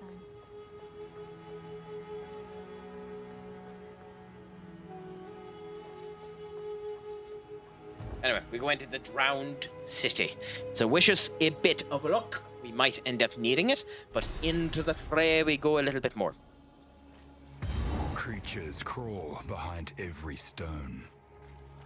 So the last time we got to this particular area, this was the area where I ended up needing to upgrade my computer. This was the area where my computer gave out completely, and I figured out the CPU was absolutely goosed. And as a result of which I increased the CPU, and thankfully I haven't had many issues with it since. Now ironically, I've had an issue with a different game since, but we've seemed to fix some of them. We'll see in the future whether or not that continues to end up happening. But that's more on the graphics card than it is on anything else. But we'll see how that ends up going. A bit of luck, yes. Would you ever consider playing this type of game yourself, Senior Duck?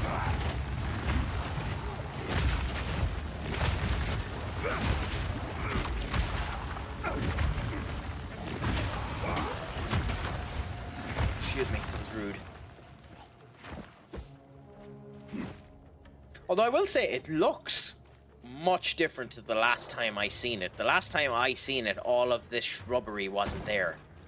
It looks nice, and it does make it seem more like an actual drowned city. But it's interesting. My head Come out for a feels second. strange down here. Interesting.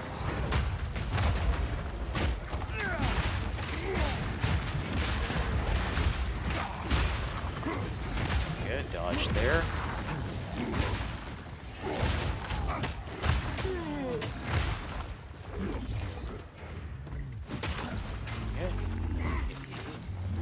Filthy lobster of incision. Yeah, incision. Yeah, weird. Anyway, we're getting what we need out of it, and then we're leaving.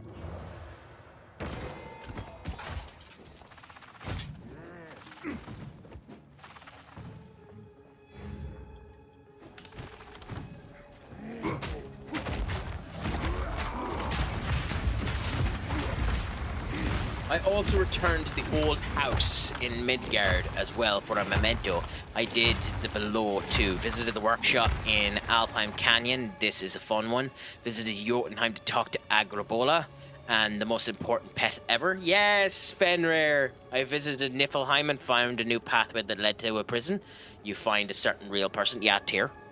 And then a bit later on, you see the same person doing Tai Chi or meditation. LOL, I also found Brigere after having to rescue him. Interesting! Okay, I didn't know you find Brigere again. I do know that when you return back to the house, There is, I don't know what it is that triggers it. I do know that when you return back to the house, there is a letter there waiting for you from Atreus. I'm not 100% sure what triggers that letter to end up happening. But I do know you can get a letter from Atreus stating that he's doing well and not to worry about him, and his journey is going good.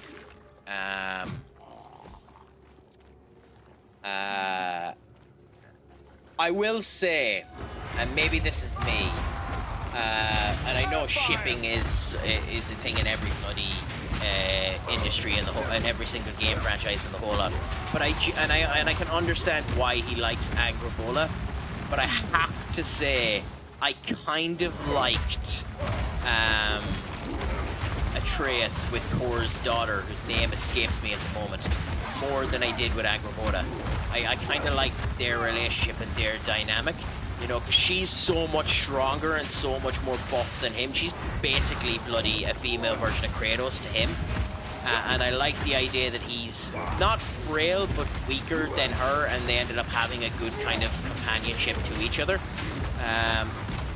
But yeah. It's all good anyway. Just that game, there's a lot done really well in that game.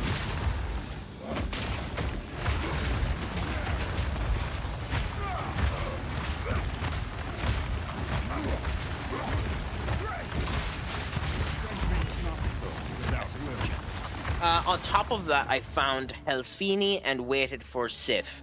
These two are Brigadier and Ferrer's camp, and one I didn't manage to do is head to the derelict outpost Mystic Gateway in Midgard Lake, where Skulldare is found. Interesting. Yeah, no, I didn't do any of them either. I didn't get time. Maybe in the future I'll end up doing them again. But it is nice that there's so much end game content in it. If you go back to old areas that you went to before, I like, it's nice at the same point in time, but it also is kind of annoying that it doesn't hint or give you proper hints that there's stuff in those locations either, because like it gives you an excuse to go back to old areas, but oftentimes it's a blind lead in the blind, and because there can be anything anywhere, you kind of have to check everywhere. And that makes it kind of a bit of a grind unless you know what's happening, and that's boring as hell. I can't yet. Great flame! Yeah, the only hints in character interactions between characters and NPCs. Yeah, they give you a bit of a hint, to be fair. Like, it's not completely off the scuff of your own pants to check stuff. But yeah. And it is nice, the little extra bits that are done as well, that the game doesn't actually relay that you need to end up doing. Like, there's starting the construction of a statue in the elven world for Freya's brother, for Freyr. And the game doesn't tell you about that at all. It doesn't even make hints to the fact that that's what they're at. That's interesting as well, that that's something that's being worked on. Damn it. Okay, considering I died there, I'm just going to mute myself for a second. I'm going to quickly have a bathroom break, and I'll be right back. So just bear with me, my friends.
I'm half tempted to play the blurb. But I'm back, ladies and gentlemen. And the Technicolor rainbow in between. Yes. So, yeah. Give us 1 second. Okay, Coolaboola. Yeah. Ooh. As in, like, Michael Myers' Halloween game. I didn't see anything about it. I didn't know they were making a new one. What type of stuff is what type of stuff is being showcased in that? Like, is it another one of them chimera games where one person plays as Michael Myers, hunting everyone else that's there, and the rest of you just need to hide for a period of time or get out of a camp? Is it one of those type of games? Because it does fit for that franchise for it to be one of those type of games, but they seem to have died quite significant deaths, those type of games lately, where they're not really being made. So it's definitely coming out in 2026. Interesting. And like, is it what I described there, or is it like an actual playthrough of like trying to avoid Michael, or is it a single player, or is it a multiplayer type game, or anything like that? Again, I know nothing about the game. This is the first time I've heard about it, you mentioning it here. And if you don't know, that's fair as well. Don't worry about it. Okay, it says a description is a new horror sandbox multiplayer game in the iconic where Michael Myers stalks you or is the hero of the neighbors, arm yourself. Okay, fair enough. Okay, so in that particular case, it's different to what I was expecting it to be. That's not a bad game concept where a bunch of people work together to try and get away from Michael. Kind of like a multiplayer mode of Alien Isolation, I would say is probably the best way to end up putting that, which is an interesting idea and could end up working rather well if done correctly. It's just an interesting franchise to be going with too, because it hasn't had much done to it in a while, has it? The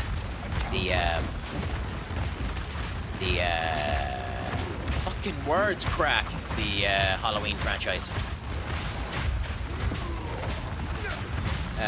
Like Dead by Daylight with GTA and solo versions of Michael Myers. Yeah. I've never played Dead by Daylight. It's something I have to do at some point in time. I'm almost positive I own it. By the way, I actually love Dead by Daylight. It's weirdly hilarious. Anyone that I've seen play it, it seems remarkably interesting to play. A bit based on what I've heard about it, and based on what I've seen. Only what I've seen. I haven't played it, so I don't know. Yes, I was gonna say, it does seem like one of those games where you kind of need the drunk aspect of it to be good. Like, one of the things I would love to do, and there are 2 hurdles that cause me not to be able to do this, is I would love to end up doing Drunken Mario Party at one point in time. Now, the 2 hurdles that stop me from being able to do this is, 1, I'm not willing to spend the money on a Nintendo Switch or Switch 2. Not that that technically is a means to 100% stop you, but the other thing is I don't have friends. You know, you have to have a life in order to do that type of stuff. And I don't have any.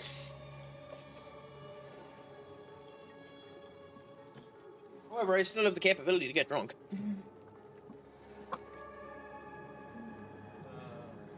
It'll probably get me demonetized.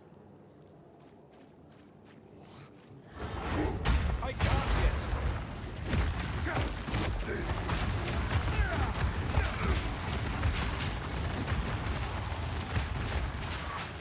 Okay, anyways, one of the big problems I have with these type of ARPGs is the fact that, like, you fill out the map yourself. I'm one of these awkward people who has to fill out the map. I was playing Etrian Odyssey. If you've ever heard of that game, it's a phenomenal game franchise. Now, I was playing the spin-off of the Persona Q variant of Etrian Odyssey. And in that game, you have to manually construct the map yourself. And you manually construct the map by going over the tiles and ended up doing it that way. Like in Shin Megami Tensei 3, you actually have to go over the map tile in order for it to work. And there's a section there where if you go over the map, you will get teleported back to the start of the dungeon. And there was 28 tiles. 28 tiles, and my stubborn asshole couldn't not leave the 28 tiles that I knew blatantly were teleport tiles. Dude, it doesn't give me any benefit whatsoever to fill in the map, and it just showcased that they're teleport tiles. But I couldn't not leave it. I had to go back onto the tiles and fill in the map so that I knew, and my map showcased that it was teleport tiles. That's the type of incompetent I am. It's a horror, but you ain't creeped out or jump scared because you know its mates controlling them. So just make it funny as F. I'm sure. It's kind of the reason why I like watching people play Phasmophobia as well. Another game I haven't played. Another up-and-coming game is Snap and Grab. Snap and Grab. Okay, what's this now? When it's at home. Ooh, okay. Do crimes using only your camera. Camera and crew. In Snap and Grab, explore a puzzle adventure world where any photo you take could be the key to a cool crime success. Travel exotic locations, photograph treasures, reveal threats combined. I'm gonna wish list that. It looks interesting. I'm not a massive fan of the fact that the main character that they're showing off here is basically Carmen Sandiego with black hair. But hey. First officially released on Day of the Devs, SFG edition 25. Sets back the career of Caper, Nifty Nevada, who used to be a famous photographer using skills of the lens. Yep. I mean, there's nothing wrong with it, but there is this nasty habit recently in media to make bad guys seem like good guys. Like, I have no problem playing as a criminal, so long as you portray the criminal as an anti-hero. When you're trying to portray a criminal as all good, there's nothing, it doesn't really work for me. Like, Sly Cooper is basically Robin Hood, and Robin Hood is probably the only example of a criminal that I think gets away with it. That complete archetype where you're literally doing it to benefit the people. But like, the example I'll end up giving is most games try to make your criminal kind of Robin Hood-esque without being Robin Hood. Whereas you have the likes of the GTA games, which makes you an unmitigated asshole. But you act and know that you are an asshole. And I rather the games do that, if I'm honest. Like Dexter from the series, he's a criminal, but he only targets bad people. Yes, but also, Dexter is under no disillusion that he's a bad guy. Dexter does not believe he's a good guy. That's what I like about Dexter. Dexter knows he's a bad guy, and it's what makes Dexter Resurrection so intriguing as well, because he knows that his son is now taking up the same trait as him. He feels guilty at that particular point of view. He needs to get over his own ego at the fact that his son tried to kill him. And as a result of which, Dexter now needs to end up having that extra complexity to him. I like the fact that in his particular case, he knows he's a bastard. It's the same thing as Lupin the Third, to give an anime example. Lupin the Third. Lupin is basically Sherlock Holmes, but he's a thief, and everyone knows he's a thief. And as a result of the fact that he's a thief, Lupin never tries to convince you that he's a good guy. He's just the best of a bad lot, and there's nothing wrong with that. That's the way you have to write those type of characters. And if you try to write them any other way, it just does not work. In my opinion, you need to write those type of characters in a particular way, and you can only have so many of them. Like, another example of it is John Wick. John Wick is the hero of that series. But John is under no disillusions that he's a good man. In fact, he knows he's not a good man, and he's waiting to meet the devil in hell.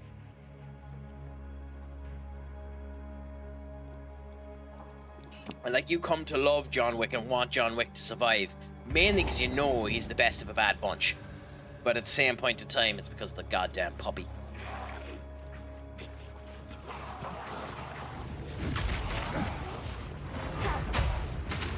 Shit. Talking about hell, I love the Lucifer series. Yes! Lucifer Morningstar. And the fact that Lucifer series is technically canon to the original DC universe that it was set in is beautiful as well.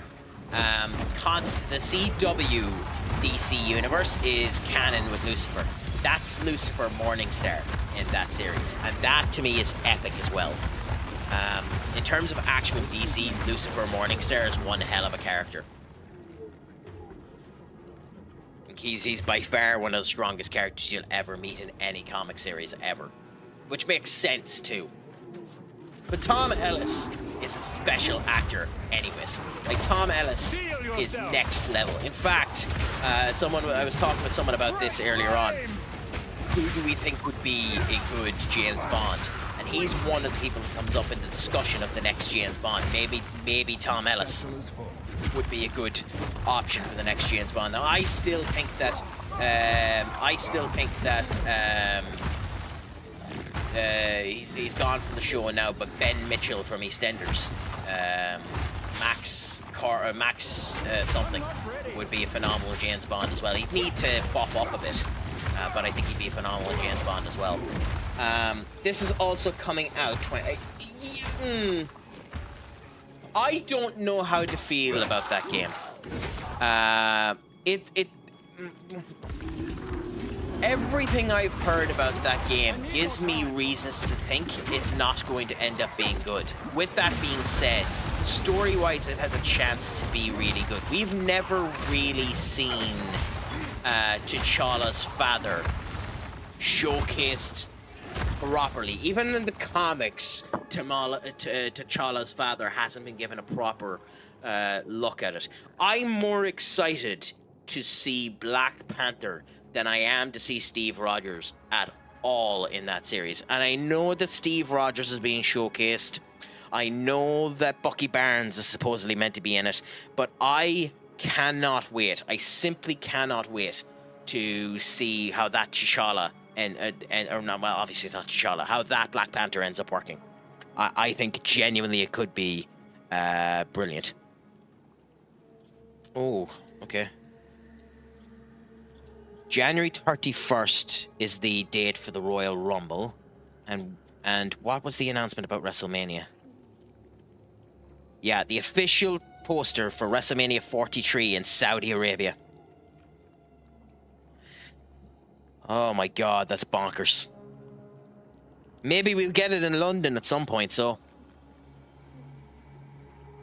Genuinely bonkers. Genuinely bonkers. Now, there's still talks there's going to be 2 WrestleManias in the same year, but still. Up, my friend, what's a crack-a-lackin'? I'm trying my best to look so divine, just so...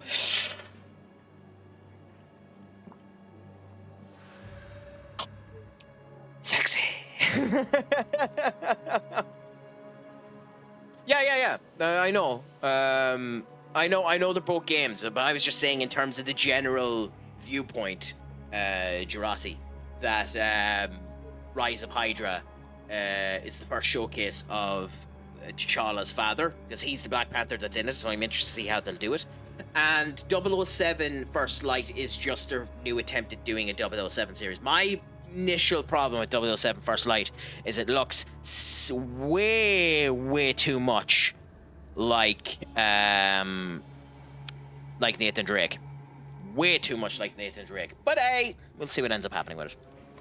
But Up, how do you continue to be the pillar of happiness that you end up tending to be? What's a crack-a-lackin' with you anyway, my friend? Is everything good? Is everything grand? Is there any news with you in these fine old days? Are you getting up to anything exciting? It's a pleasure to have you in. Are you happy now with the announcement of... Are you happy now with the announcement of WWE going to Saudi Arabia for WrestleMania?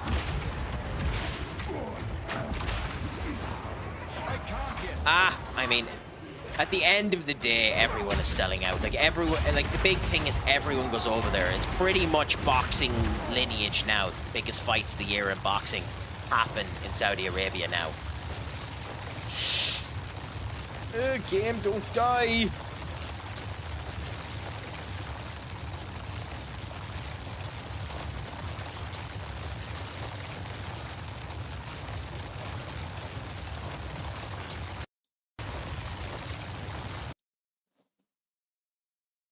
Wah, wah, wah. Give us a moment. But tell us a little bit about your game, or about your book, while we're waiting on the game to reload and not die a complete utter travesty of a death.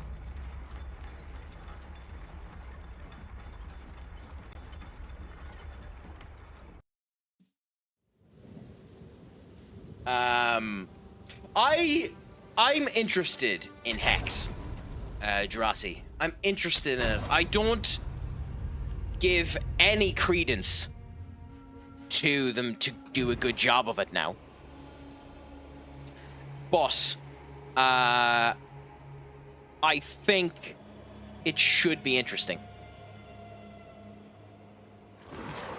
Oh wait, okay. It didn't kill me. Destruction! I'm actually genuinely surprised it didn't kill me. That's actually a fantastic little bit of the game. I was 100% expecting it to kill me. I mean, I'm going to die anyway, but that's not the point.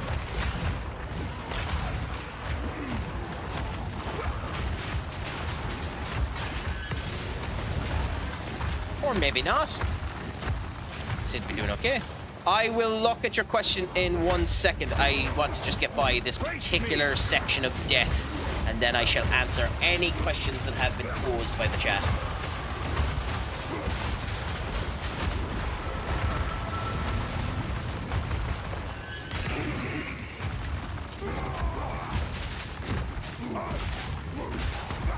Okay, so now things have calmed down. Okay. In the planning phase at the moment. Wanted to do a young adult story based on a relationship between friends before they go off to uni. Interesting. I have a short story written up that needs in a film script that needs extra work done on it. I'm not good at that type of stuff, so I'd love to end up getting in touch with someone that is good at that stuff. But well on you for doing it. It takes a simple step, and who knows, you could end up coming on to the next big thing. And more heartfelt stories of that genre, of that type, are needed anyway, because that kind of small scope, nice story seems to be dead. It seems to be dead at the moment. I'm curious about a game called OD. Jordan Peele helped make it. Interesting. Let me look. I hold the phone. Hold the phone. I think you might have buried the lead a bit there, Drossi. You might have buried the lead there a minute.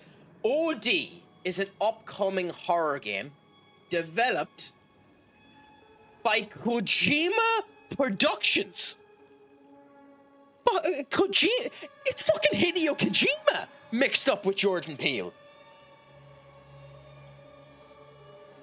That bastard. I think that you're not wrong about being excited about that. It almost hurts my soul seeing Hideo Kojima team up with people like that, because we almost got Silent Hills with Hideo Kojima and Guillermo del Toro, and I genuinely think that would have been one of the greatest things ever released, just for the nonsensical horse crap we would have gotten to see come out of it.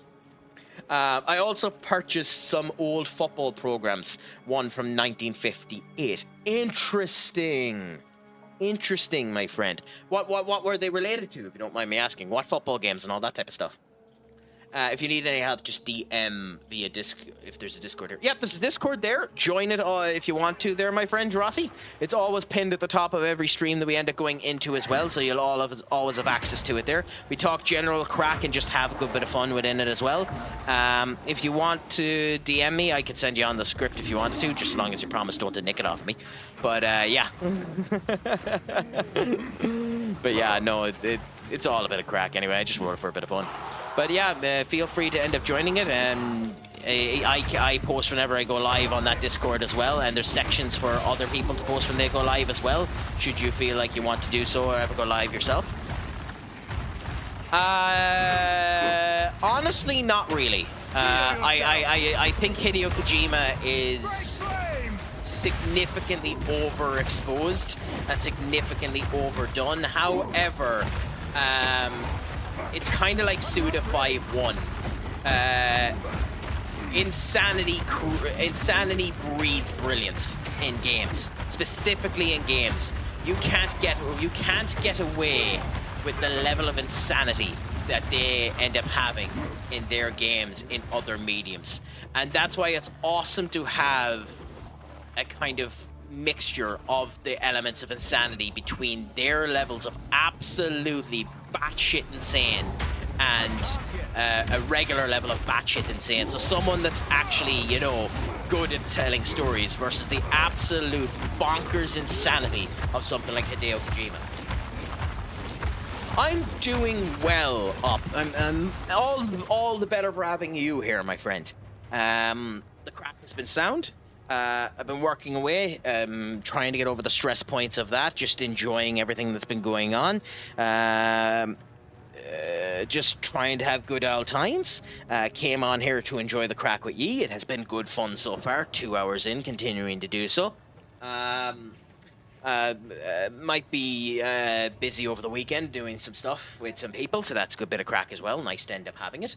But all in all, it has been good. But I suppose the question should be asked back to you as well. How has it all been going with you, my friend? Is it all going good? Is it all going grand? Is it all going spicy? Where the fuck did you come from? I don't know if you saw my message about the football programs I bought. They're really cool. I did. I asked what type of football programs are there. You just didn't answer me. What's all this then? Nah, the man could give a look around. I suppose I could look for treasure while I'm here. Let's search for Argot. Interesting. Oh, crap baskets. That means... Oh...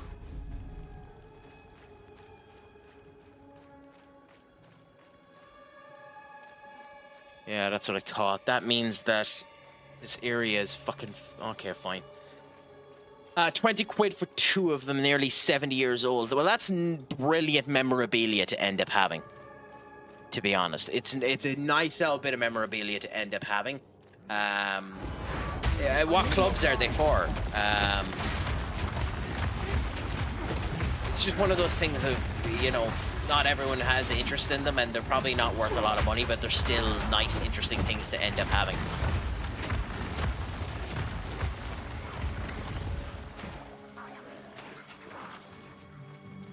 Search this for the Ergot. We need to end up finding it. Okay, so... Okay, just bear with me 1 second, guys. I'll be back in 1 second.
Sorry about that, my friends.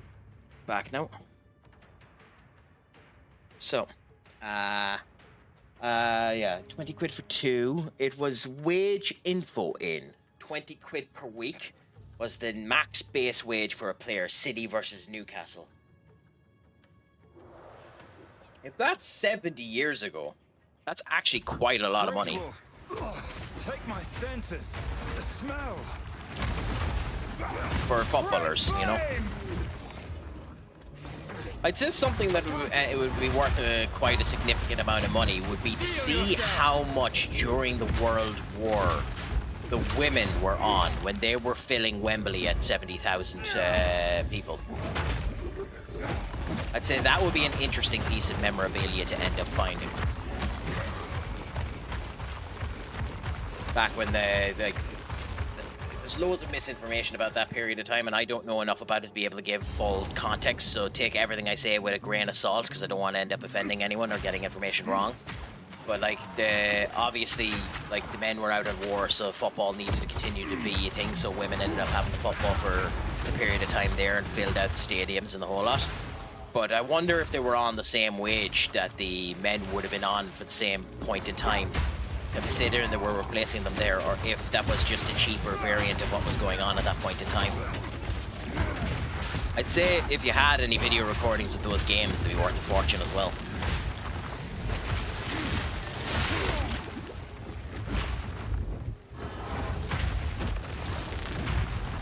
I'm not ready. Kill the bastard. Good.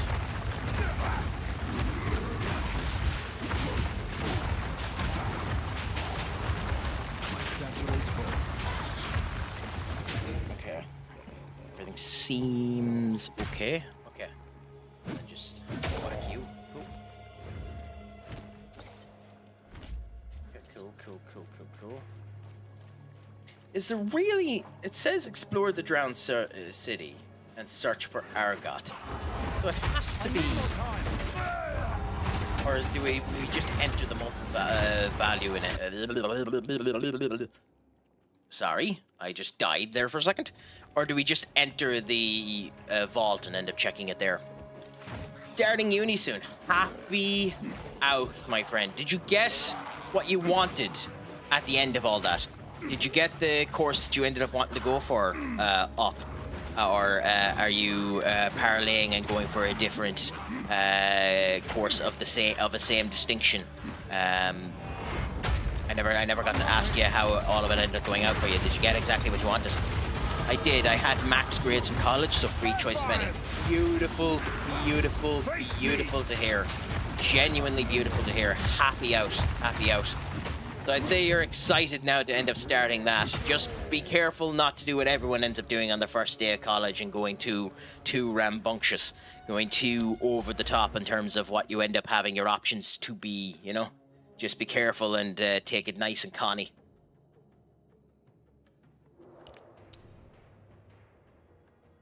Yeah, we're primarily using... Well, we're not primarily, we're only using this goddamn axe, so this is the right thing to do. Pleasure to end up saying it. So when's your first day? I don't drink or anything, so already have that advantage.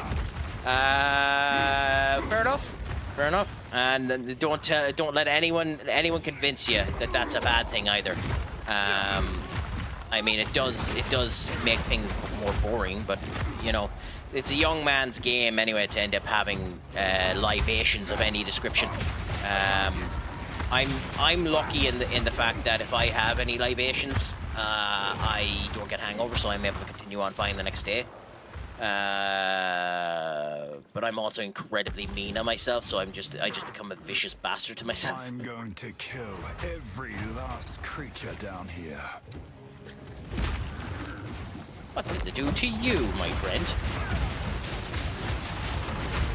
But make the most of it anyway. It is one of the last bastions of freedom you have before life ends up crushing your furry soul.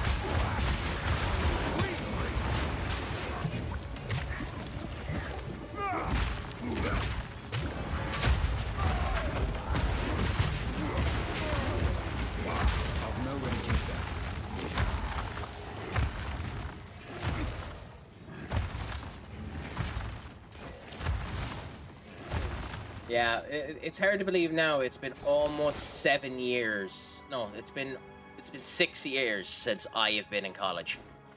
It's bonkers. I can barely believe it anymore. That's when I ended up getting my master's in what I ended up actually doing myself. Uni is good, to be frank, better than college, to be honest, albeit mine is open learning, so even though it's 9 AM till it's still 1 day a week.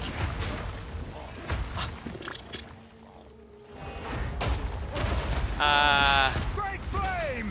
I mean, maybe this is a terminology slip up, but like uni and college are almost effectively the same thing here in Ireland. We very rarely differentiate between them because we have universities, ITs, institutes, technology, and the whole lot. So we just consider college and uni the exact same thing because we're lazy pricks and can't be arsed differentiating between them. But okay, cool. So this is where we needed to go. Enter the axis of filth. It is the axis of filth. Apex of filth. Okay. Hopefully it has a warp point, because if it does, we'll leave and come back.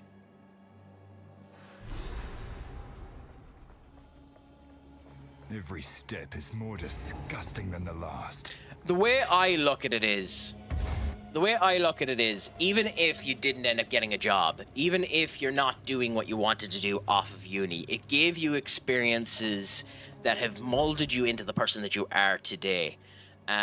If you got out of it without being enshrouded in crippling debt, you have won. You have won. So enjoy it while you're at it, and that's about the height of it. Mine was 9 years ago, still not sure. Plus, I may be biased, as in college I was more of a loner, but in uni I've been chatting to a lass for another 2 years. For almost 2 years.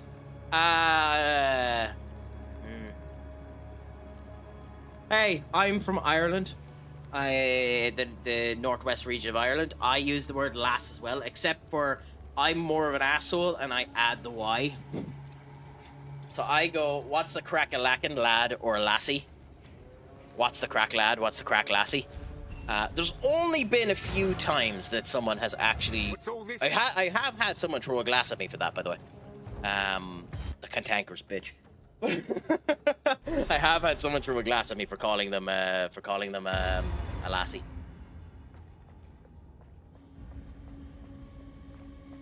But yeah, look, I can't comment on any of that. I unfortunately was no way as good at creating relationships at all in my university experiences.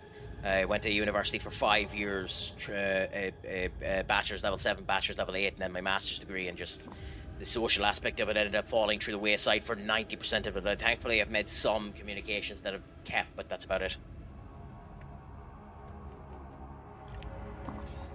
Not too bad. Not too bad. Hey, you're doing what you want to do, and you know what you want to do, and that is half the battle.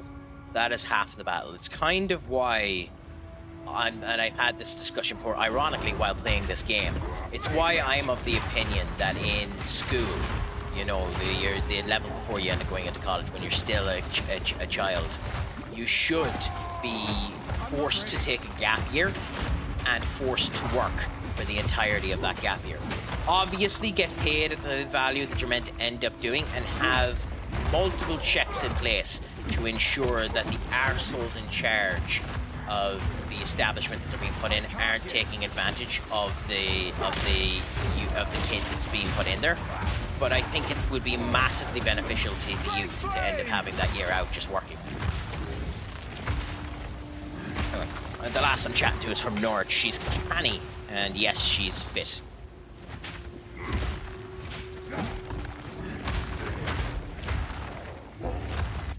You know, Joshy,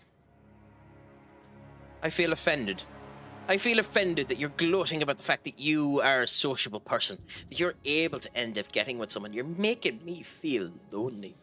You're making me feel lesser. But congratulations to you anyway. I bet you, it had nothing to do with your personality. It had absolutely nothing to do with your personality in how you ended up getting with this señorita. It had everything to do with one thing and one thing alone. I bet you, Jurassic. It had everything to do.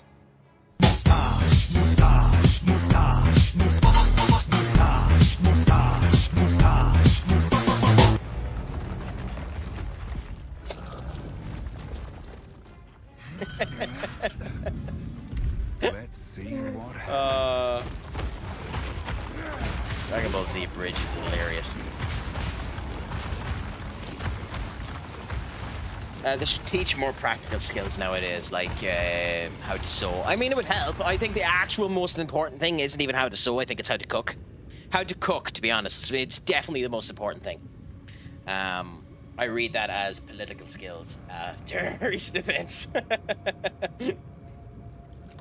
No. First aid or even off anybody, by the way. I'm 28. Hey! 29, same thing, my friend. Don't worry about it. Sure, sound is a bell. Life will go on in that sound.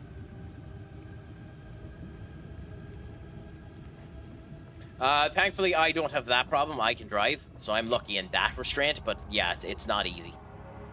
Where the... Oh yeah, we cross over here. I was wondering where the crossover was. I mean, that's the thing about it. You need to learn how to love yourself first. Up.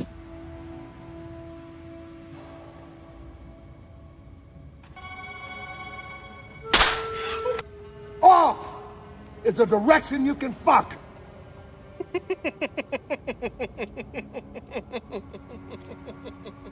Sorry, it had to be done. Sorry, it had to be done.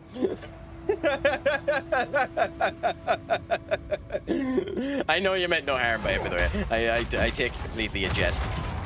Don't worry, I know I look like a 40-year-old bloody narcoleptic drug user. Don't worry about it. I'm aware of how bad I look.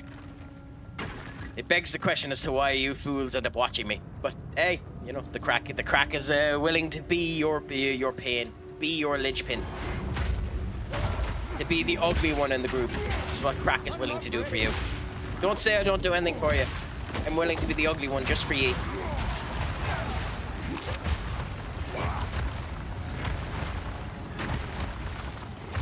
Just to make you feel better.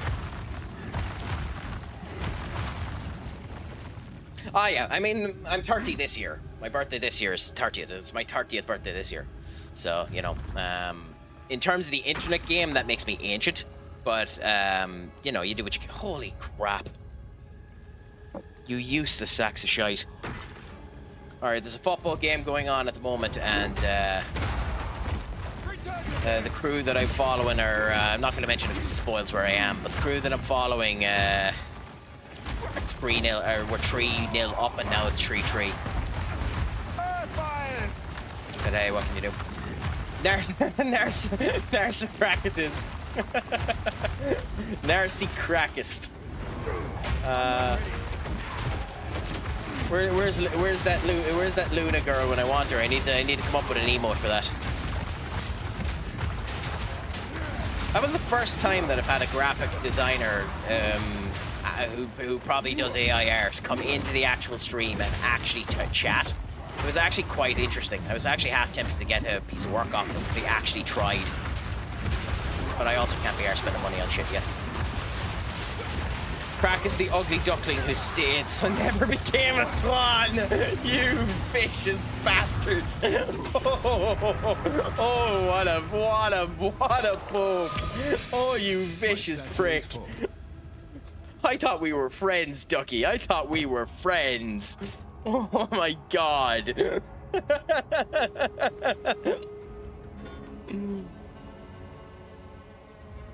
Maximum frenzy charges.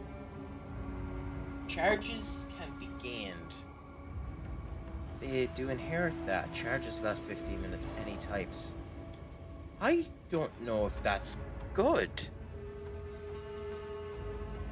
I mean, we'll try it for now, but I don't know if... hard, not fast. Oh, I don't have the dexterity. Never mind. Who are they against? Who are Sheffield against? I think that's one of the crew that Enter's crew ends up following. There's some championship squad that they're following at the moment that they want to end up doing good. Ipswich. I like Ipswich as a team, so it's nice to end up seeing, but interesting. Yeah, Ipswich destroying them. I know there's an awful lot of people that are under the opinion that Kieran McKenna should be United's option. Should we execute the Order 66 and sack Amron? It's hard to really know what the correct option is there.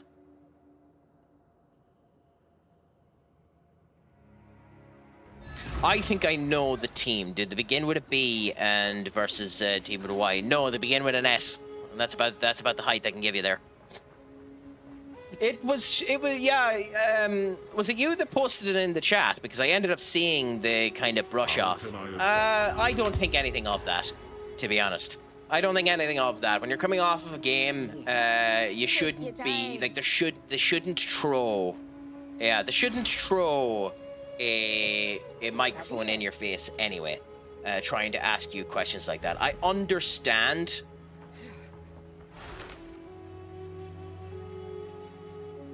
Yeah, okay. I understand why you do it, because you want to get questions the whole lot often, but it seemed very, very rude, the way they went about it. But there's not really much you can do about that. I personally don't have a problem with Onana's actions. I know people do have a problem with his actions in that particular moment in time. I personally don't have a problem with it. But I can understand why you would.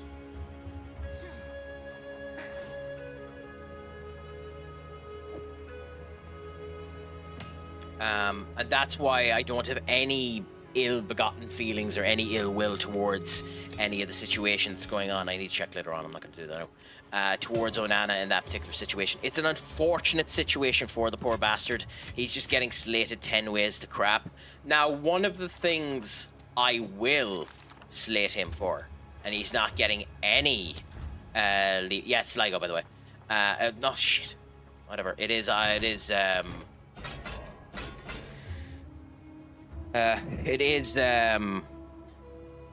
Irish team. Whatever, you know who it is now. So, treasure in particular. Like, when it comes down to Onana's situation, I think people have just made a big deal out of nothing. Myself. What do you think, Up? I think there should be a bigger deal made out of the promotional video he made with, I cannot pronounce their name, so I'm not going to even try. The promotional video he made with the Turkish team. I think that is significantly worse. I think that is significantly worse, where he swipes over from United over to them. I think that is more of a kick in the teeth than anything else he did. Oh, okay. No. I didn't watch the game at all, so I didn't actually see how bad he ended up performing. I suppose he performed bad for them, did he? Based on that. I just knew there was ridicule over his actions after the game. Oh, nah, that's not my name. Oh, nah, that's not my name. I mean, to be honest, Onana's chant at the moment will forever be Pratman, thanks primarily to Goldbridge. Say what you want to about Goldbridge, but he has his bloody pulse on the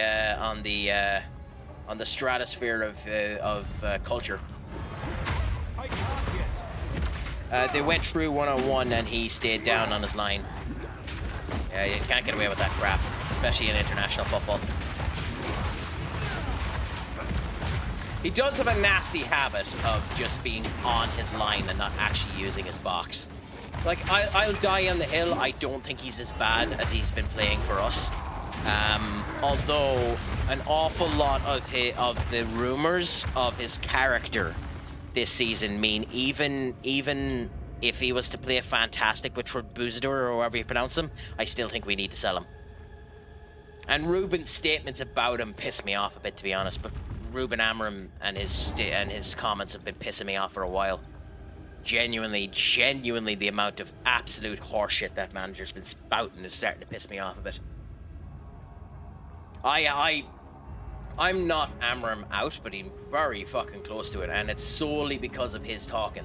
It's solely because of his talking. Whatever about his win rate and his loss rate and whatever about that, that's an entirely different conversation. It's unacceptable for any Premier League manager to have his win rate, but give him. As I said, give him till the first 6 games. If he doesn't get 7 points out of the first 6 games, I think he has to be sacked.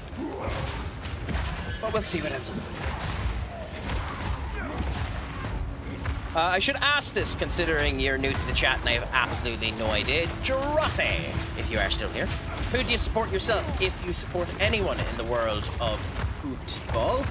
Are you a Manchester United supporter like me, you poor bastard if you are? Are you a sheeple and a Liverpool supporter? Are you a instigator of the second place syndrome and an Arsenal fan? Or are you like Senior Ducky and a Tottenham fan? I'm not ready. Oh, okay. So you're like Benekage and just pick a team that has no chance of ever winning anything in the foreseeable future.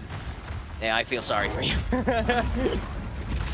Yeah, same as up there. Like fair play to you. You have your fandom and the whole lot, but I need more time.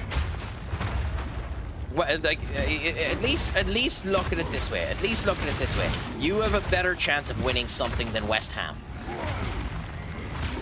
You have a better chance of winning something than than Betty's team, especially if they don't sack their manager. Although I do love that the rumor at the moment is that West Ham are still considering Jose.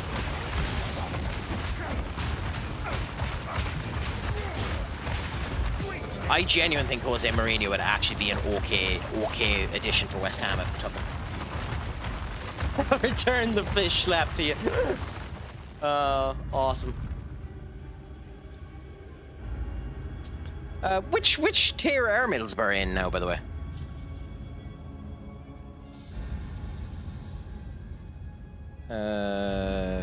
Championship, not too bad, not too bad. 4 games, 4 wins, happy out.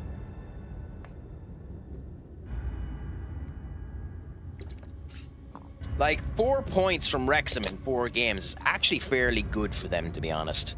I still think they could be a dark horse and get into a playoff position. A team I'd love to see get back up there, although there's absolutely no chance of it, is Blackburn Rovers. I'd love to see Blackburn Rovers get back up. L2 for Grimy Grim Reapers. Middlesbrough are championship. We are top, but that won't last. We'll see. Don't say that it won't, because legitimately anything can happen, you know? Like, it's not out of the realm of possibility that you have a brilliant season, because the championship is one of those vicious bastards where anything can end up happening, and just starting off good in the championship can oftentimes make you win the championship. Like, it matters a bonkers amount how you start in the championship.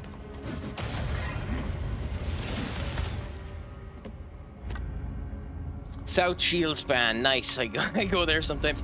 I don't get where that joke is coming from. South Shields came up at one point in time as an Amram joke, and it's been mentioned to me a few times, and it has been explained to me, but my dense ass either keeps forgetting or didn't realize the joke to begin with.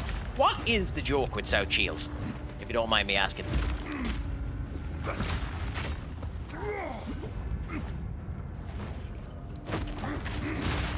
I'm guessing Duck's just after finding out that I called him a Spurs fan. Fuck.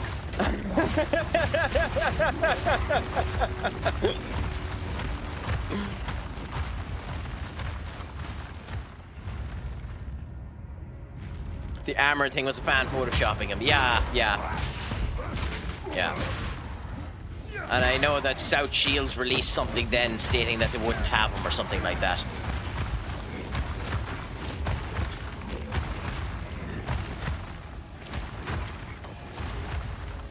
I will say, Ange Postecoglou is an odd fecker. Like, I understand that you're after taking a good position with Nottingham Forest, and everyone is going to be on the heels of the fact that Nuno Espirito Santo got sacked. But joking about the fact that I might need to win a trophy in order to be here next year before a ball has even been kicked is a recipe for disaster. I legit, just based on that first press conference, wouldn't be shocked if he was sacked by January. Genuinely wouldn't be shocked. Now, I know that's putting the cart well before the wheels, But at the same point in time, just based on that press conference, it wouldn't be shocked if he gets pissed off at Marinakis and Marinakis sacks him before January. But again, that's before a ball has been kicked, and that is not a prediction. That is just an observation based on one press conference.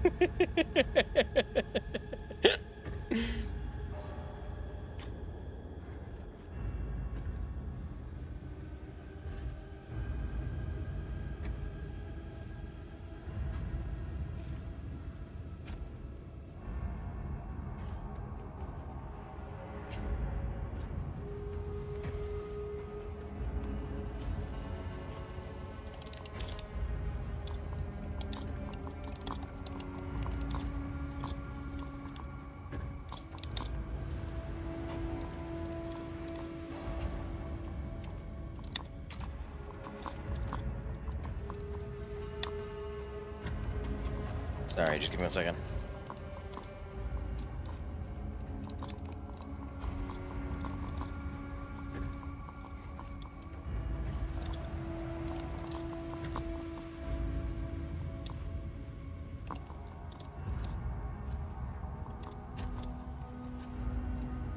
Okay, fair enough.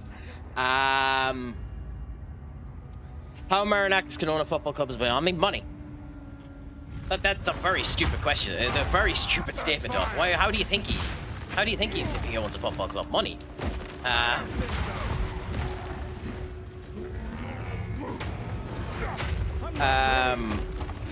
he's not behind bars, I don't know. That's a different question. That's a different question. You're right about that one. Like, the thing that's really funny about it is people turn around and say, like, how can X and Y own this and that when Roman Abramovich had to sell Chelsea? What people don't recognize is Roman didn't have to sell Chelsea. It's just that he was getting so much hassle from the British government that he decided to do it. He wasn't forced to sell Chelsea. He just decided to do it because it was less hassle for him just to not do it, you know? I know that eventually there was going to be an injunction that would make him sell it, so he sold it on his own terms, but there's that. MGW stays makes even more sense now, though, as Ange wanted him at Spurs before his sacking. Yes, kinda. But that has more to do with the fact that Marinakis just turned around and said no. He wanted to leave. It had very little to do with Morgan Gibbs White having a choice in the matter. It's the same way as Newcastle probably shouldn't have fainted and kept Alexander Isak. You know, he had 3 years in his contract, but they got 130 million, so you kind of can't not take it. Yeah. No, I understand that completely, Duck. Like, Marinakis isn't a nice guy, but at the end of the day, nobody who owns a football club is a nice guy. It's impossible to be in that industry and be a nice guy. So, like, at the end of the day, all of his other crap that's up for the government to end up looking at, and if he gets tried for them, then force him to sell the club. But he's perfectly within his right to own the club. He's not doing anything wrong with the Nottingham Forest team. Nottingham Forest even have a women's football team, so, you know, he's not, you know, being anyways bad like that, you know? So, you know, there's all that. Rossi, what are you gonna end up getting?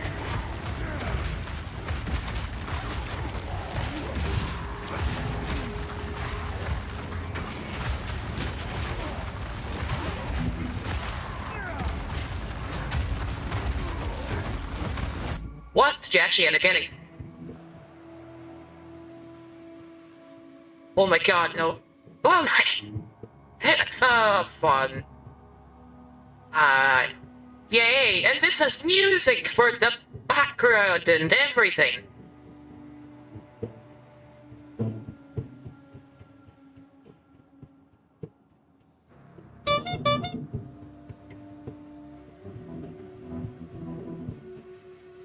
I mean, you're not keying off the music in the background anyway, so that's not too bad. But still.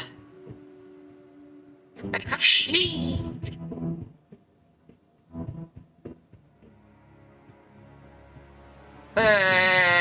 yeah, basket. Yeah, cool. And yeah, you can knock off the background as well. But yeah, you got a nice little one there. It's called the Ringleader, and it's meant to be a, oh crap, what's the name of them? It's meant to be the kind of dog-like creatures in D&D. I can't for the life of me remember what they are. But for your first one, I'm going to let you have that for free, Drosy, so I'm going to refund you the points, just to be fair. So this is the current version of this story. It needs to be modified, but that is the FM story at the moment. A good old tale, where I started unemployed, went to HSV, failed with HSV. Roy Hodgson got sacked from Crystal Palace, so I joined Crystal Palace. Got relegated with Palace after an unfair situation ended up happening. I had a 4.6 in the final game of the season and still drew, and that draw stopped me from winning the league. Or not winning the league, from staying up in the league. And that's what ended up happening. I suppose it did a bit. But yeah, then went to Liverpool, won everything with Liverpool, won the quadruple with Liverpool, and then won the World Cup with Portugal. Changed the formation at Real Madrid, and now we are a number of seasons in at Real Madrid. Last season, we finished winners of La Liga, back-to-back winners of La Liga, and we won the Spanish Super Cup and the Champions League, but we didn't win everything because we failed to win the actual Spanish Cup. So we decided we'd do one more season, see how that would end up going, and that's the way that it currently is. And we'll probably stick with that until FM26 comes out, and then at FM26 I'll probably end up doing 2 saves. I'll do a Manchester United save, which will showcase how I'd end up doing with Manchester United, and then I'll do a from bare bones save as well, and see how that ends up going. It depends on how the game ends up coming as well, because I have reservations over FM26 and how it's going to end up being. Shit.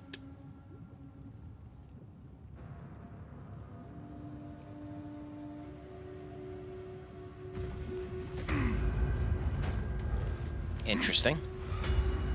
That's annoying, but whatever. It's safe to say he's seen me.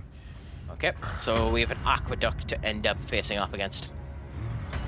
The last time I wasn't able to do enough damage to beat this guy, because what happens with this guy is you end up facing him and this comes after you. So you need to stay out of the way of the lava, but you also need to kill him before you end up getting to the end of the road.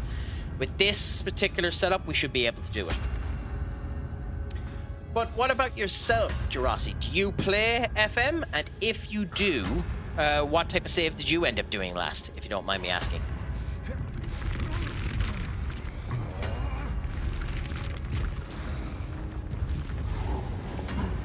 Okay, into the arena we go. Wish us luck against the boss. So we weren't able to beat this when we tried this ourselves, so we'll see how we end up doing this time.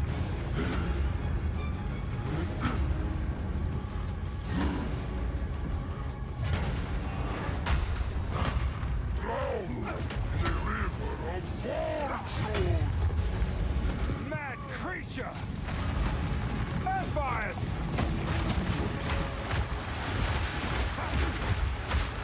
Get out of the way, because we have to be careful of the fire. We can't be within the fire range anyway. Out of the way. We're doing a good bit of damage. I don't know if we're doing enough, though.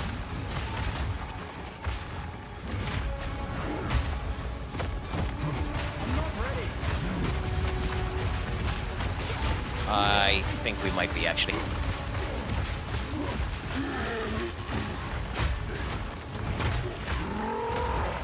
Out of the lava! Get out of the lava!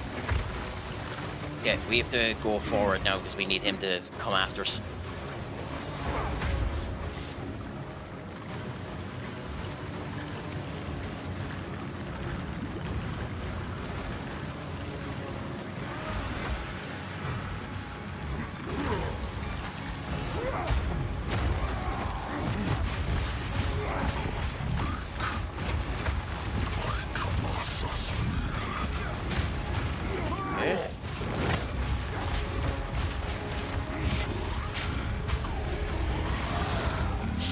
Okay, so we should be able to beat him, but that was a very bad run of that boss.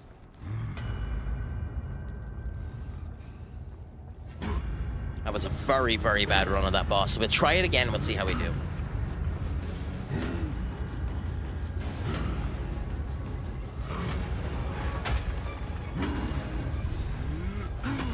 Forged in darkness, I shall shape your fate!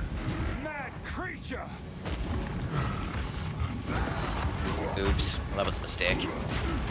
Yeah, so that's going to do infinitesimally less damage than it should.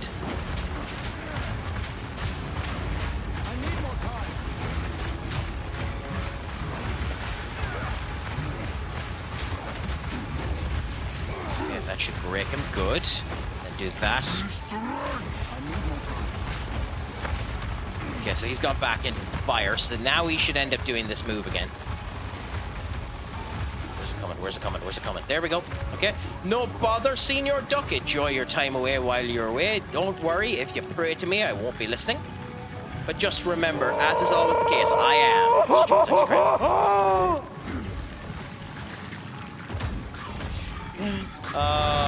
You're having fun, Durasi. I love these. Catch me off guard!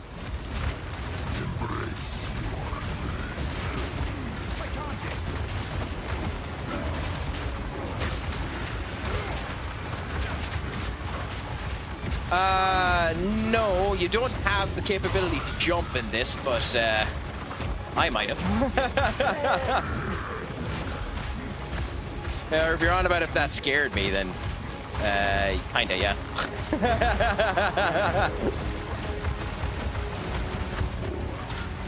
Oh crap, what happened there? Okay, out of the way, out of the way, out of the way, out of the way.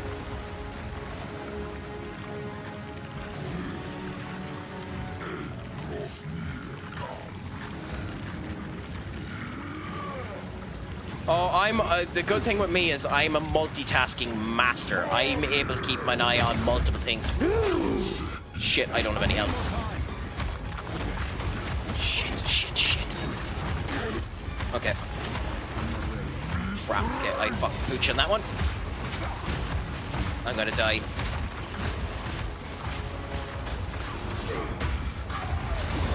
I'm not ready! Yep, I'm gonna die. There's no way I get by this because I don't have any health in my flask and I don't have any way to recover it.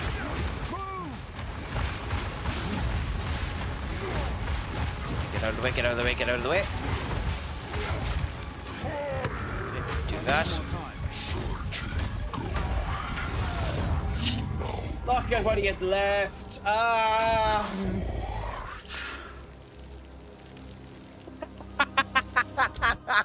I mean, you know, facts are true, my friend. Facts are true. I didn't have the health.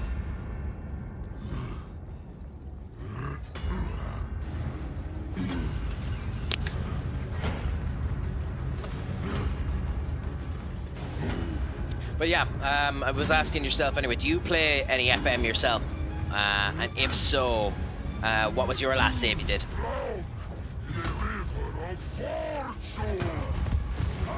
Mad creature!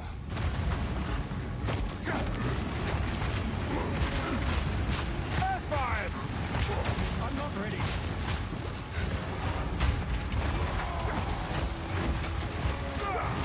So we're doing okay damage-wise. Currently on mine right now. Well, what? Happy to hear. Is it Middlesbrough, or are you doing something different? Are you doing something surprising, interesting? Our resident Senior Duck here does saves from all over multiple FMs. One of his prominent saves that he's mentioned on here quite a number of times is an FM21 save where he was the Ireland international manager. Now, I know an awful lot of people don't care about the international management type of thing, but I kind of do. It's a nice little addition that I think with more work could be interesting. If it was improved upon, it could be an actual interesting element. Like, obviously, you wouldn't make that realistic, because international football, realistically, is a waste of goddamn time. but still, I think international football as a concept for the game is actually fairly good. So hopefully it actually is included in FM. I think that's the thing that's annoying me so much about 26, is that there's elements that we're told that we were going to end up losing in 25, but in 26 they had the extra time. Is there anything extra they ended up doing? We haven't been informed if there is, and I think that's what's bothering me more than anything else, if I'm honest. Come on, hurry up.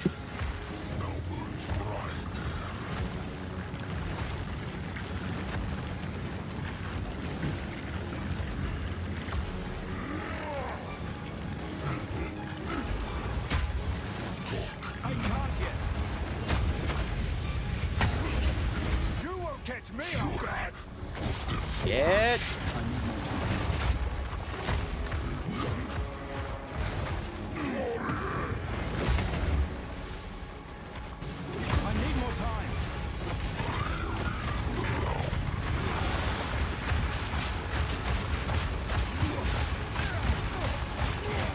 Can we get him down? At this point, I'm quite worried we're running into the same cycle again.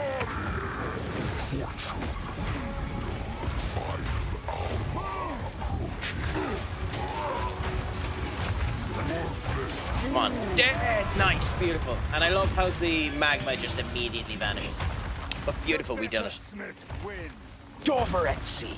Letting the AI dictate everything, such as team mentality, instructions, player instructions, formation, the team itself, transfer sales, etc. All I do is send screenshots to ChatGPT, ask for everything, and I will either sim or play a game when the AI chooses the subs as well. That is a fascinating idea and a complete waste of ChatGPT's processing power.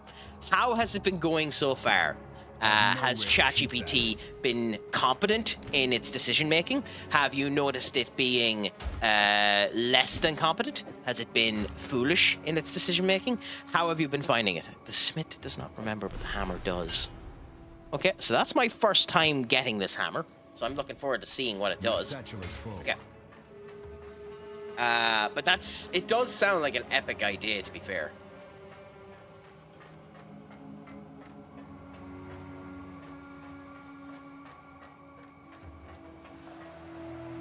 I didn't have much space left. Even with the damage I was doing with him, I was almost near the end of the bloody thing. So that's funny.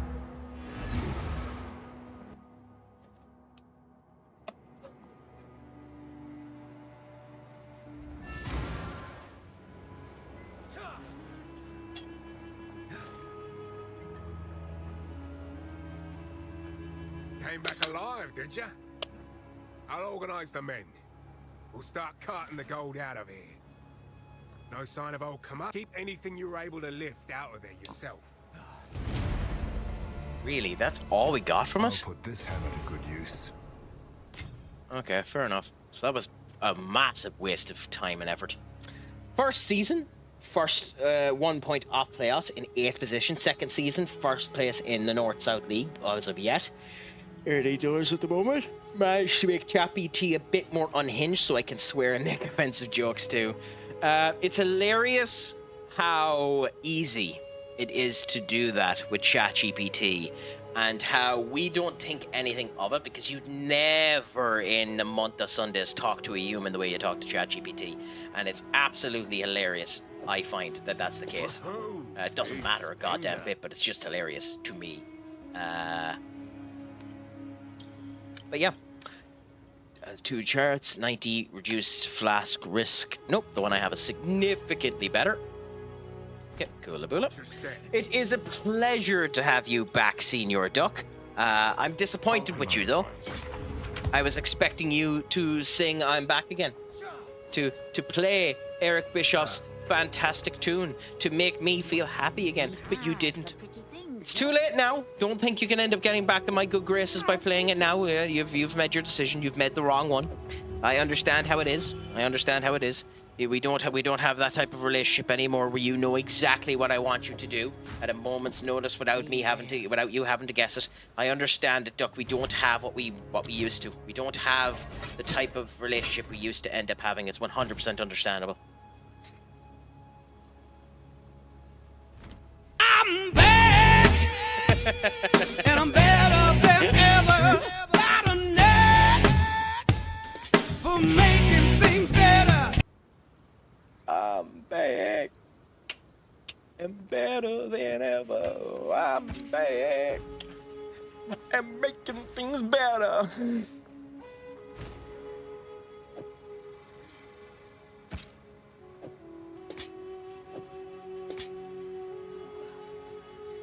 Flame of the Forge!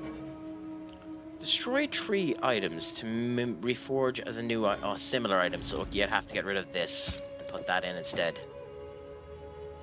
How does that not count?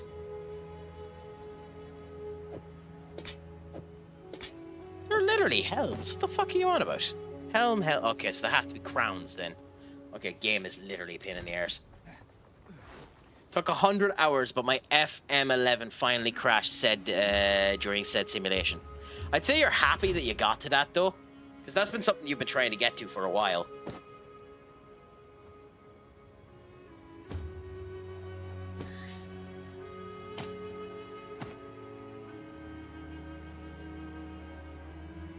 I'm back. I'm better than ever. I'm back. I'm making things better. It's whack. Yes, we're making things better. You're a maniac.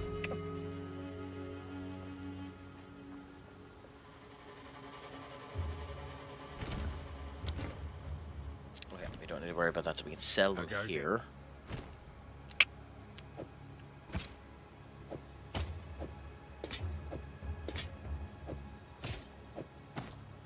Just to make some gold, even though we're not using it, but still make it. Let me save. Original got past its point of crash, so it's all good. I'll happy out. So there's a chance you might actually be able to rectify it and make it continue to go on, is there? Or is it just done? I love how whenever my first choice goalkeeper gets injured, it says to get in a free agent backup so they aren't unhappy when dropped.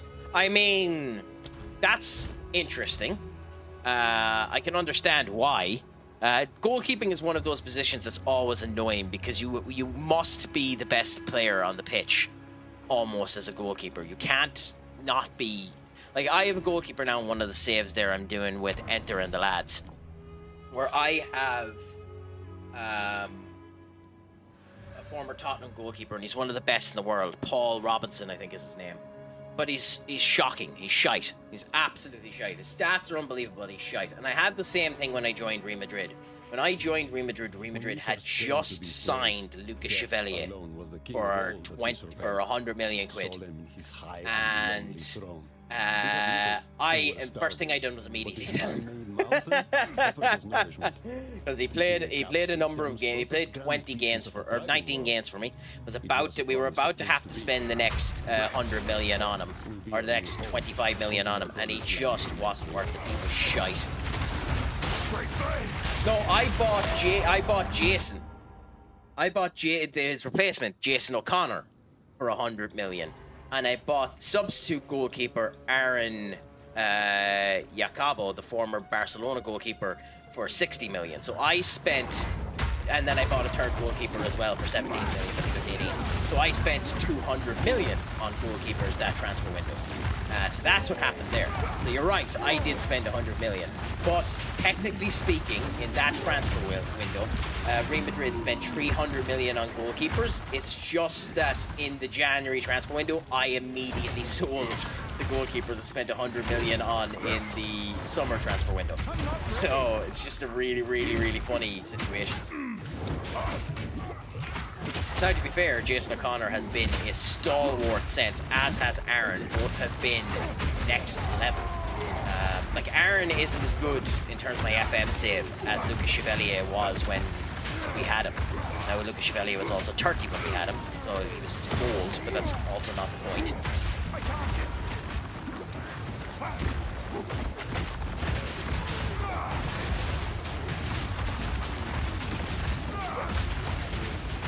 Yeah. Like, it's one of the annoying positions, because your goalkeeper just... If your goalkeeper just sucks, you're screwed. And sometimes they just suck. And what's worse is sometimes the other player in the team's goalkeeper just becomes the hand of Midas.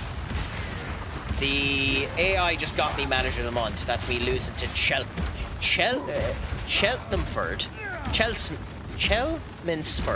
Yeah, Chelmsford. Next. Well, hopefully you don't. I'll be sending your best wishes. And when you pray to me for a good result, just remember, I won't be listening.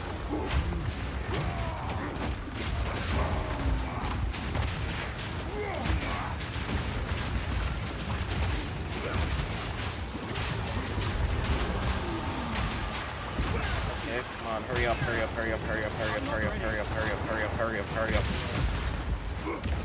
Too much crap going on here.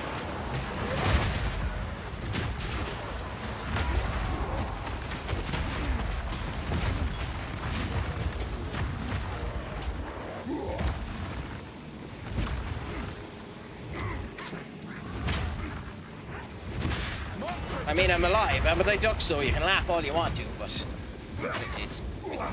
Where the fuck are you, tits? Where are they? Oh, whatever, we'll just summon you to hell. Oh, they were literally stuck in that. Nice. Oh, okay, that was unexpected. I literally wasn't expecting a goddamn anchor to fall. Ah, crikey.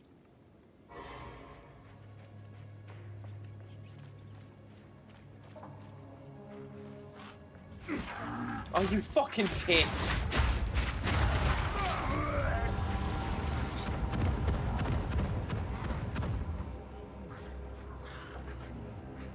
Oh, they're out of the fucking cup now, you bunch of tits.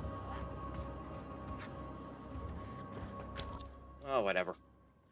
Drop the anchor, set sail!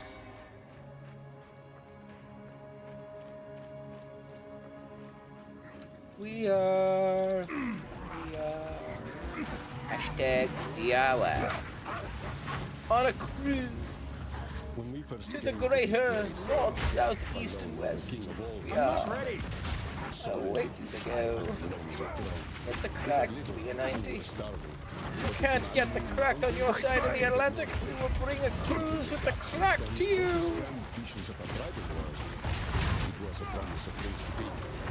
This, then, will be our new home until our promised land is made real. Oh, we did lock boxes here. Fair enough. I'm not ready. You cracks IRL mates, you useless sacks of shite. We've had this discussion before, Duck, and thank you so much for being such a vicious bastard to bring it up again. I don't have any IRL mates. Aren't you a vicious mistress to continually bring that up? And I thought we were friends. I thought you knew how to be nice to me. I didn't realize you were Katie. I didn't realize that you had gone down that route. Up isn't here in order to continue Katie's crusade, and Katie isn't here in order to continue her crusade. So you decide to end up doing it instead.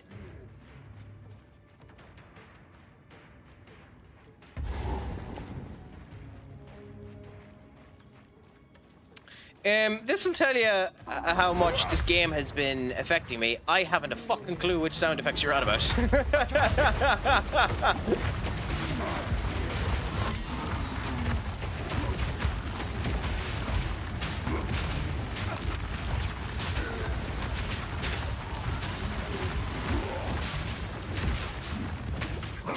Just fucking die!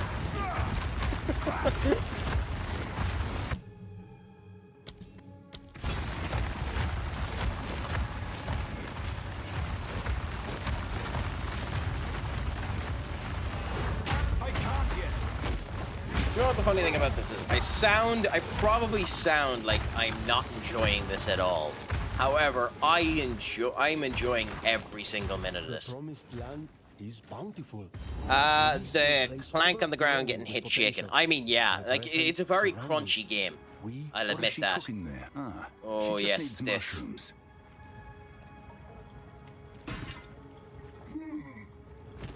Okay. Focus, focus, wand, what? Ooh. Well, we'll buy you, because you are interesting, and we'll put... Ooh, okay. Well, I bought you, and I didn't even look at what I had, so... Plus 14 to intelligence is probably interesting, but not needed. Yep, so we're just going to put you on. We drop down in terms of our intelligence, so our mana pool isn't as big. Is it dropping by much? No. In fact, our mana pool is increasing. Weird. But it does mean one of our intelligence slots is no longer available. So magnified area is here. I use as intelligence. Which other intelligence slot am I using? Has to be before here. So enshroud growth is there. And you...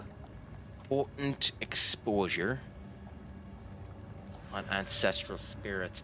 Potent exposure is probably too useful to even consider getting rid of on ancestral spirits.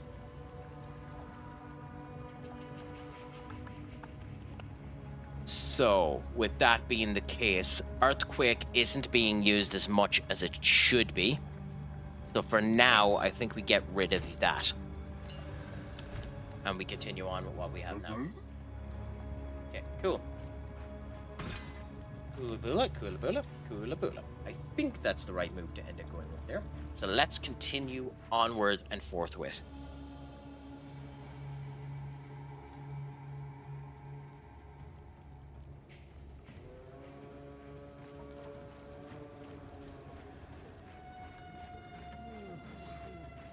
Okay, so that's good. That's working.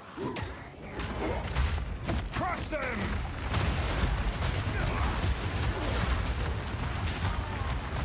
Okay, so I need to look at the map and see if there's anywhere I need to end up looking at again. It doesn't seem like there is, so I should be fine for the most part with how things are going. So it is one of the things I don't like about this mini-map, that you have to pretty much wait until you get to a checkpoint like this to be able to check if you missed anything, which I haven't, so we'll just continue on. I was almost positive the last time there was a big fight here.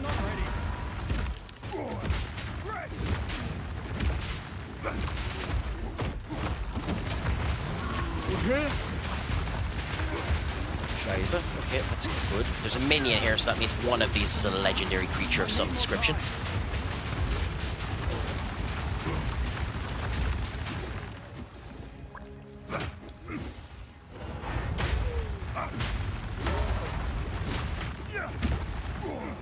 Fascinating. Almost dead, and he's dead. Nice, beautiful. Currently managing Larne in Northern Ireland. Gotten through 2 Conference League qualifying rounds. Interesting. And who did you face in the Conference League? Oftentimes there's one surprise within it, but who'd you end up getting anyway? I need more time.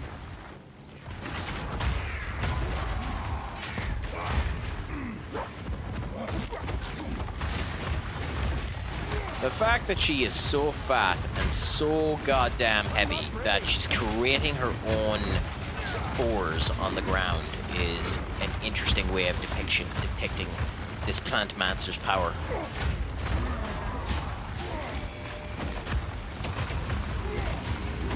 This mushroom is different. North Macedonia and Armenia. Interesting. That's where your team is it? North Macedonia, Armenia. Or is that the Conference League competition you're facing off against? Currently 1-0 up away to AC Alkar, having lost 2-0 at home. Really? You're doing better at their spot.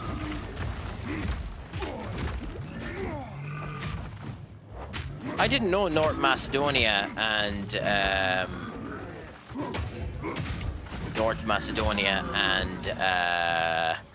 Armenia were options for the Conference League.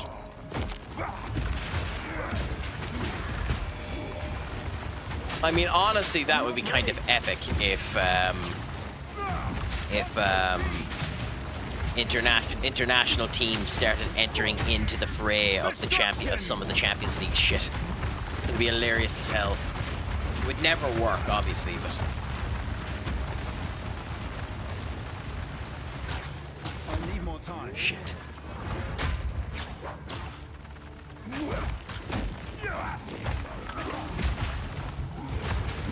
Oh, careful, I say careful, and then that happens. I'll take getting this far as we bottled a 4-goal leg win against Armenia's side. Interesting. But you should never end up accepting it just because you bottle something else. Like, you know, have standards. Have base standards that you end up trying to stay with.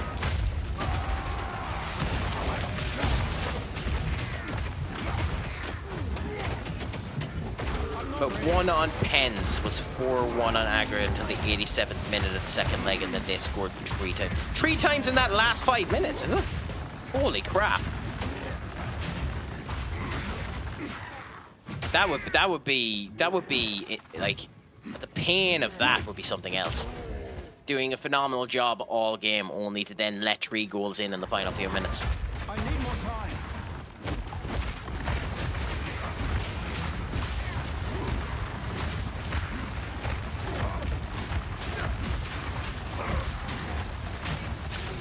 I know some people were saying, and I don't believe it for an instance, by the way, but I know some people were saying that they think that if Pep lost to City, or no, if Pep lost to City, if Pep lost to United, that there might be a chance that the board would end up sacking him. I don't believe it for an instance, but it is an interesting hypothesis.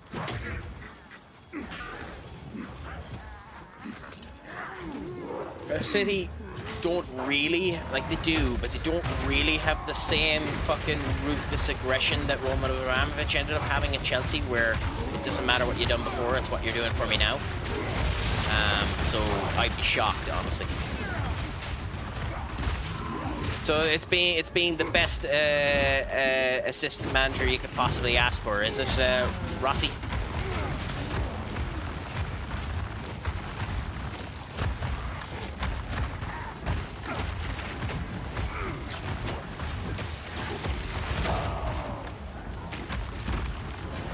Oh shit. Oh, if it's the second best, what's the first?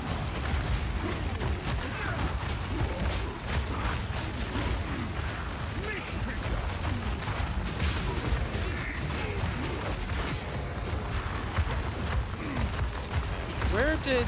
Okay, well, we've obviously killed it somehow. First was a save I done before with Tyrone Mingsa. Okay, well that's an interesting poke to be your assistant manager. Tyrone Mings or nothing. I'd probably go with nothing, to be honest. I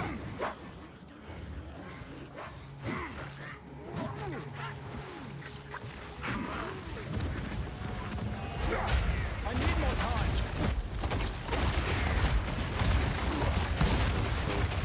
Ooh.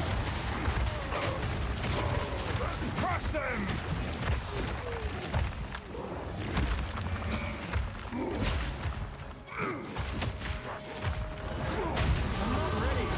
I'm 11th up again, so that's nice.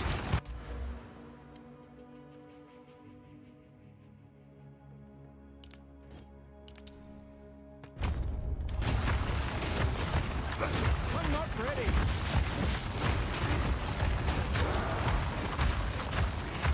I know I once got Roy Keane as my main assistant manager. He'd done absolutely nothing for us. In fact, he made it significantly worse. I did end up doing it just for the gish.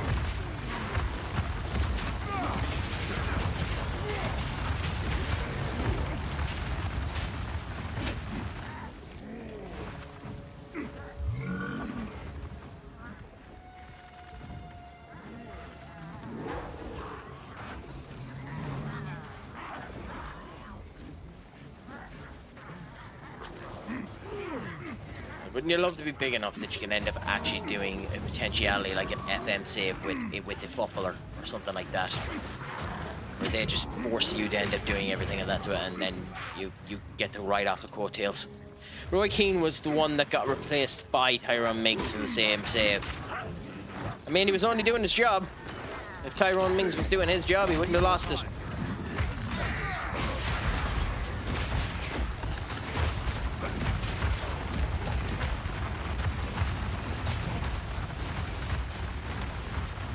That area done there. We're gonna end up filling up that there in a second.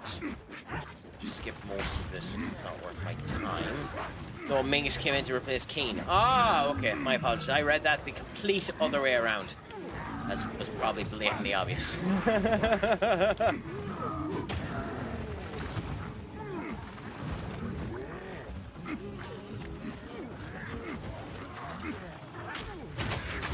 come on. Get out of the way. Okay, so we've done a full rotation of the map, which was completely useless, but what can you do? Mings did class for me, helped me get Champions League football with none other than Swansea!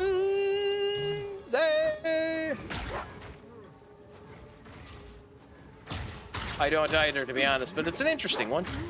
I mean, nine times out of 10, nobody gives a crap about the actual stickers anyway. They're just a nice extra that the community is allowed to end up using with. Like, it'll never be a emote, but like my Miles Lewis Skelly with Benny is just a nice joke that'll continue to go on through the end of the days. If another streamer ended up putting up my Miles Lewis Skelly, if they just ended up putting up that, it wouldn't mean anything to them, so to each their own. That emote is there for the community, and you just happen to be the one that's robbing it. Crush them!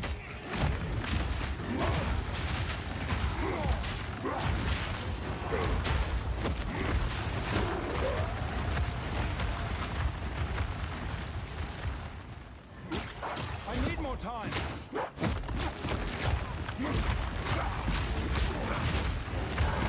Okay, sound means.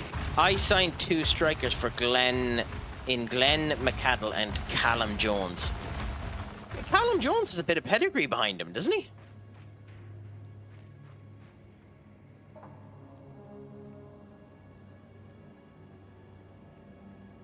Big meaty man slapping me. Yeah. So nice. Oh, and sweaty. Big meaty man slapping me.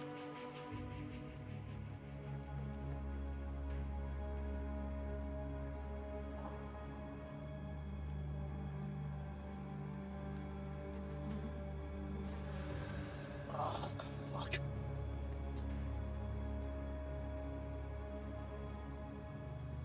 But they play it, didn't it? Or did it?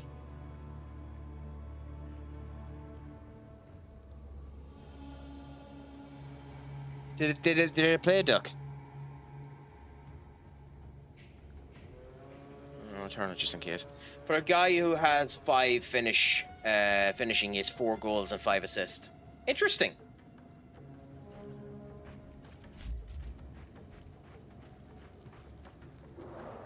I mean, it depends on your setup anyway. It's probably the position that you need to have the least actual worry about. Like, pretty much anyone can do the striker role. So, the way I look at it is, you, depending on your formation, you worry significantly the least about the strikers, and then you immediately focus on the strikers.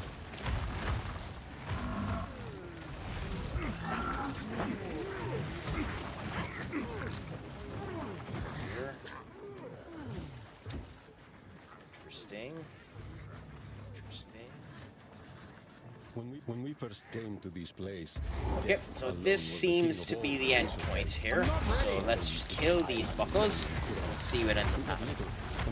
Glenn McAuley, I signed from a team called Bluebell United in Ireland. He got 12 finishing and 6 and 1 assist, but the first season he came in with that.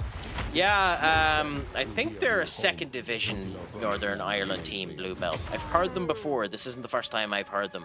And I'm almost positive they have a semi-associated relationship with Chelsea. Not that anyone gives a rat's diddly ass about that.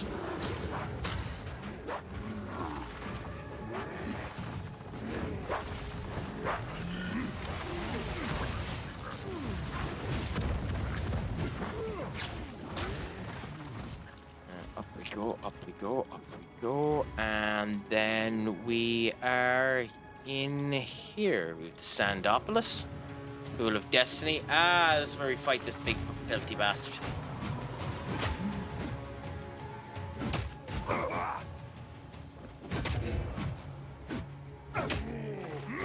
Crush them!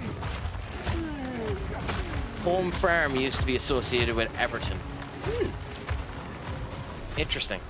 Okay, so the Queen of... This is a particularly nasty enemy, by the way.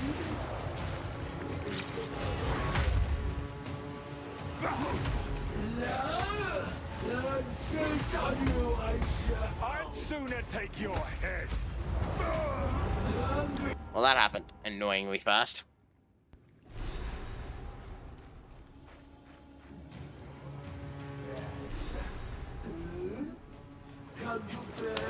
Yep, up she comes again. Yep, drinks from her own fly. I'd sooner take. No, it'd help Craic if you actually bloody were in the right positions. Anyways.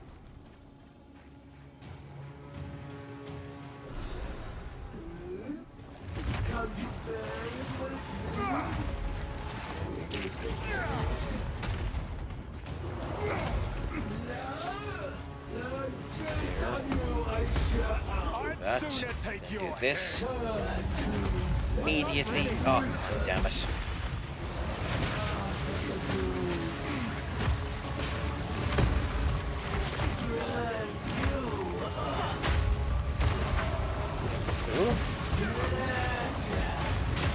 Okay, now we should be able to nuke her a bit.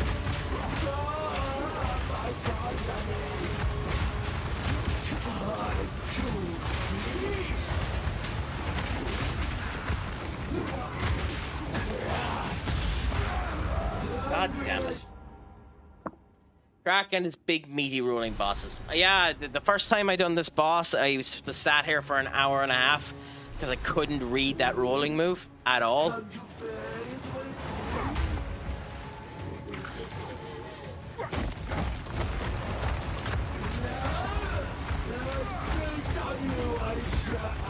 sooner take your head. Oh, God damn it.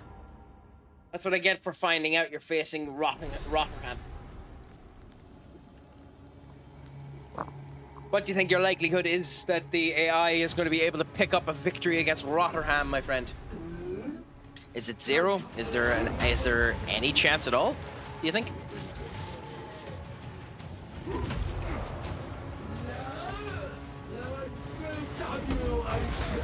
I'd sooner take your head.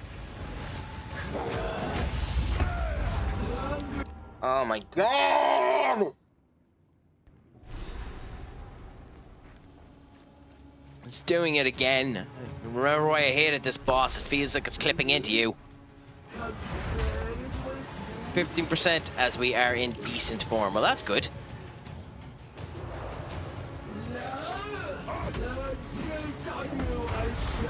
I'd sooner take your head.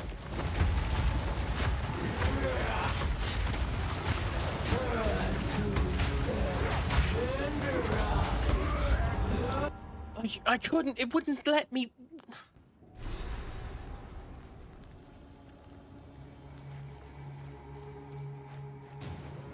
This legitimately might be the most difficult thing I'm going to face so far in this particular run.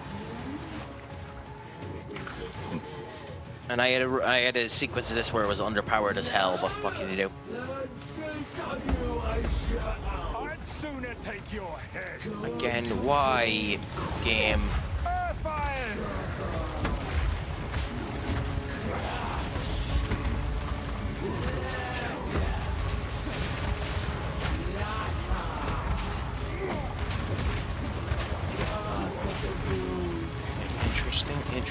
Interesting. It comes out of fucking nowhere. I mean it.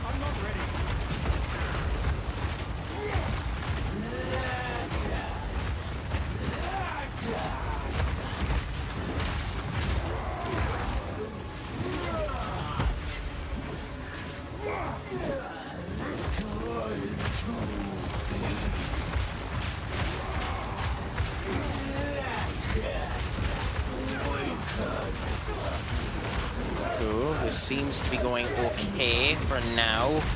Don't over egg your pudding and keep going fine, Crack.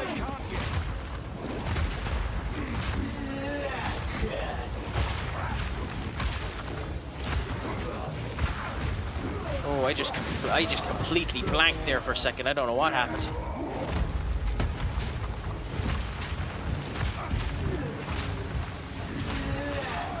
Yeah. I just completely blanked out there. I don't know what ended up happening. Yeah, we'll try it one last time. This might be my last attempt, because we'll see. I genuinely think concentrating there, I might have accidentally fallen asleep.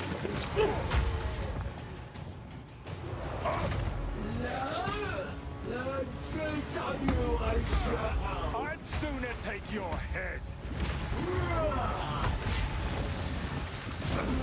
See, that, and then dodge.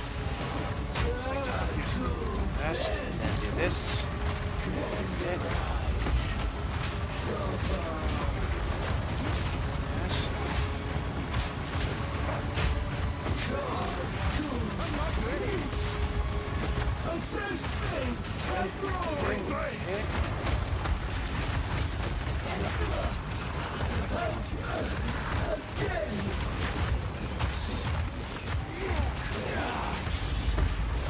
Again, the amount of clutter. The big problem now is clutter. I literally can't see what's going on.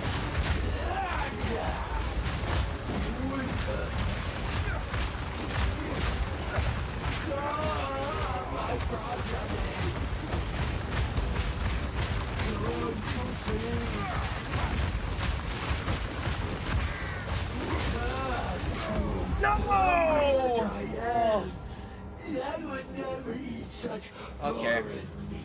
Anyway, guys, unfortunately, that's going to be me for now. I have a couple of other things I need to end up doing this evening anyways, and that was a good bit of crack while we were at it. So, I'm going to end up leaving it. The next stream is more than likely going to end up being Tuesday. It probably won't be until Tuesday again before I end up coming back on. What it will be, you'll have to wait until then. I'm not 100% sure what I'm going to do yet. Time will end up telling. However, it should be a bit of crack anyways, so we'll see how that ends up going. I'm going to... so it's typically Irish time between 8:30 until close to midnight type time period. If it's later than that, it's roughly within an hour. So it's roughly between 8:30 and 9:30 weekends or weekdays as much as I can. Currently, Mondays and Wednesdays are completely out of commission. I do boxing on Wednesdays and I have a personal thing happening on Mondays. So typically for the moment, it's going to be Tuesday, Thursday, and Friday that I stream. And then the weekends, if it ends up suiting as well. This weekend just unfortunately doesn't. But that's the case of where it ends up coming down to.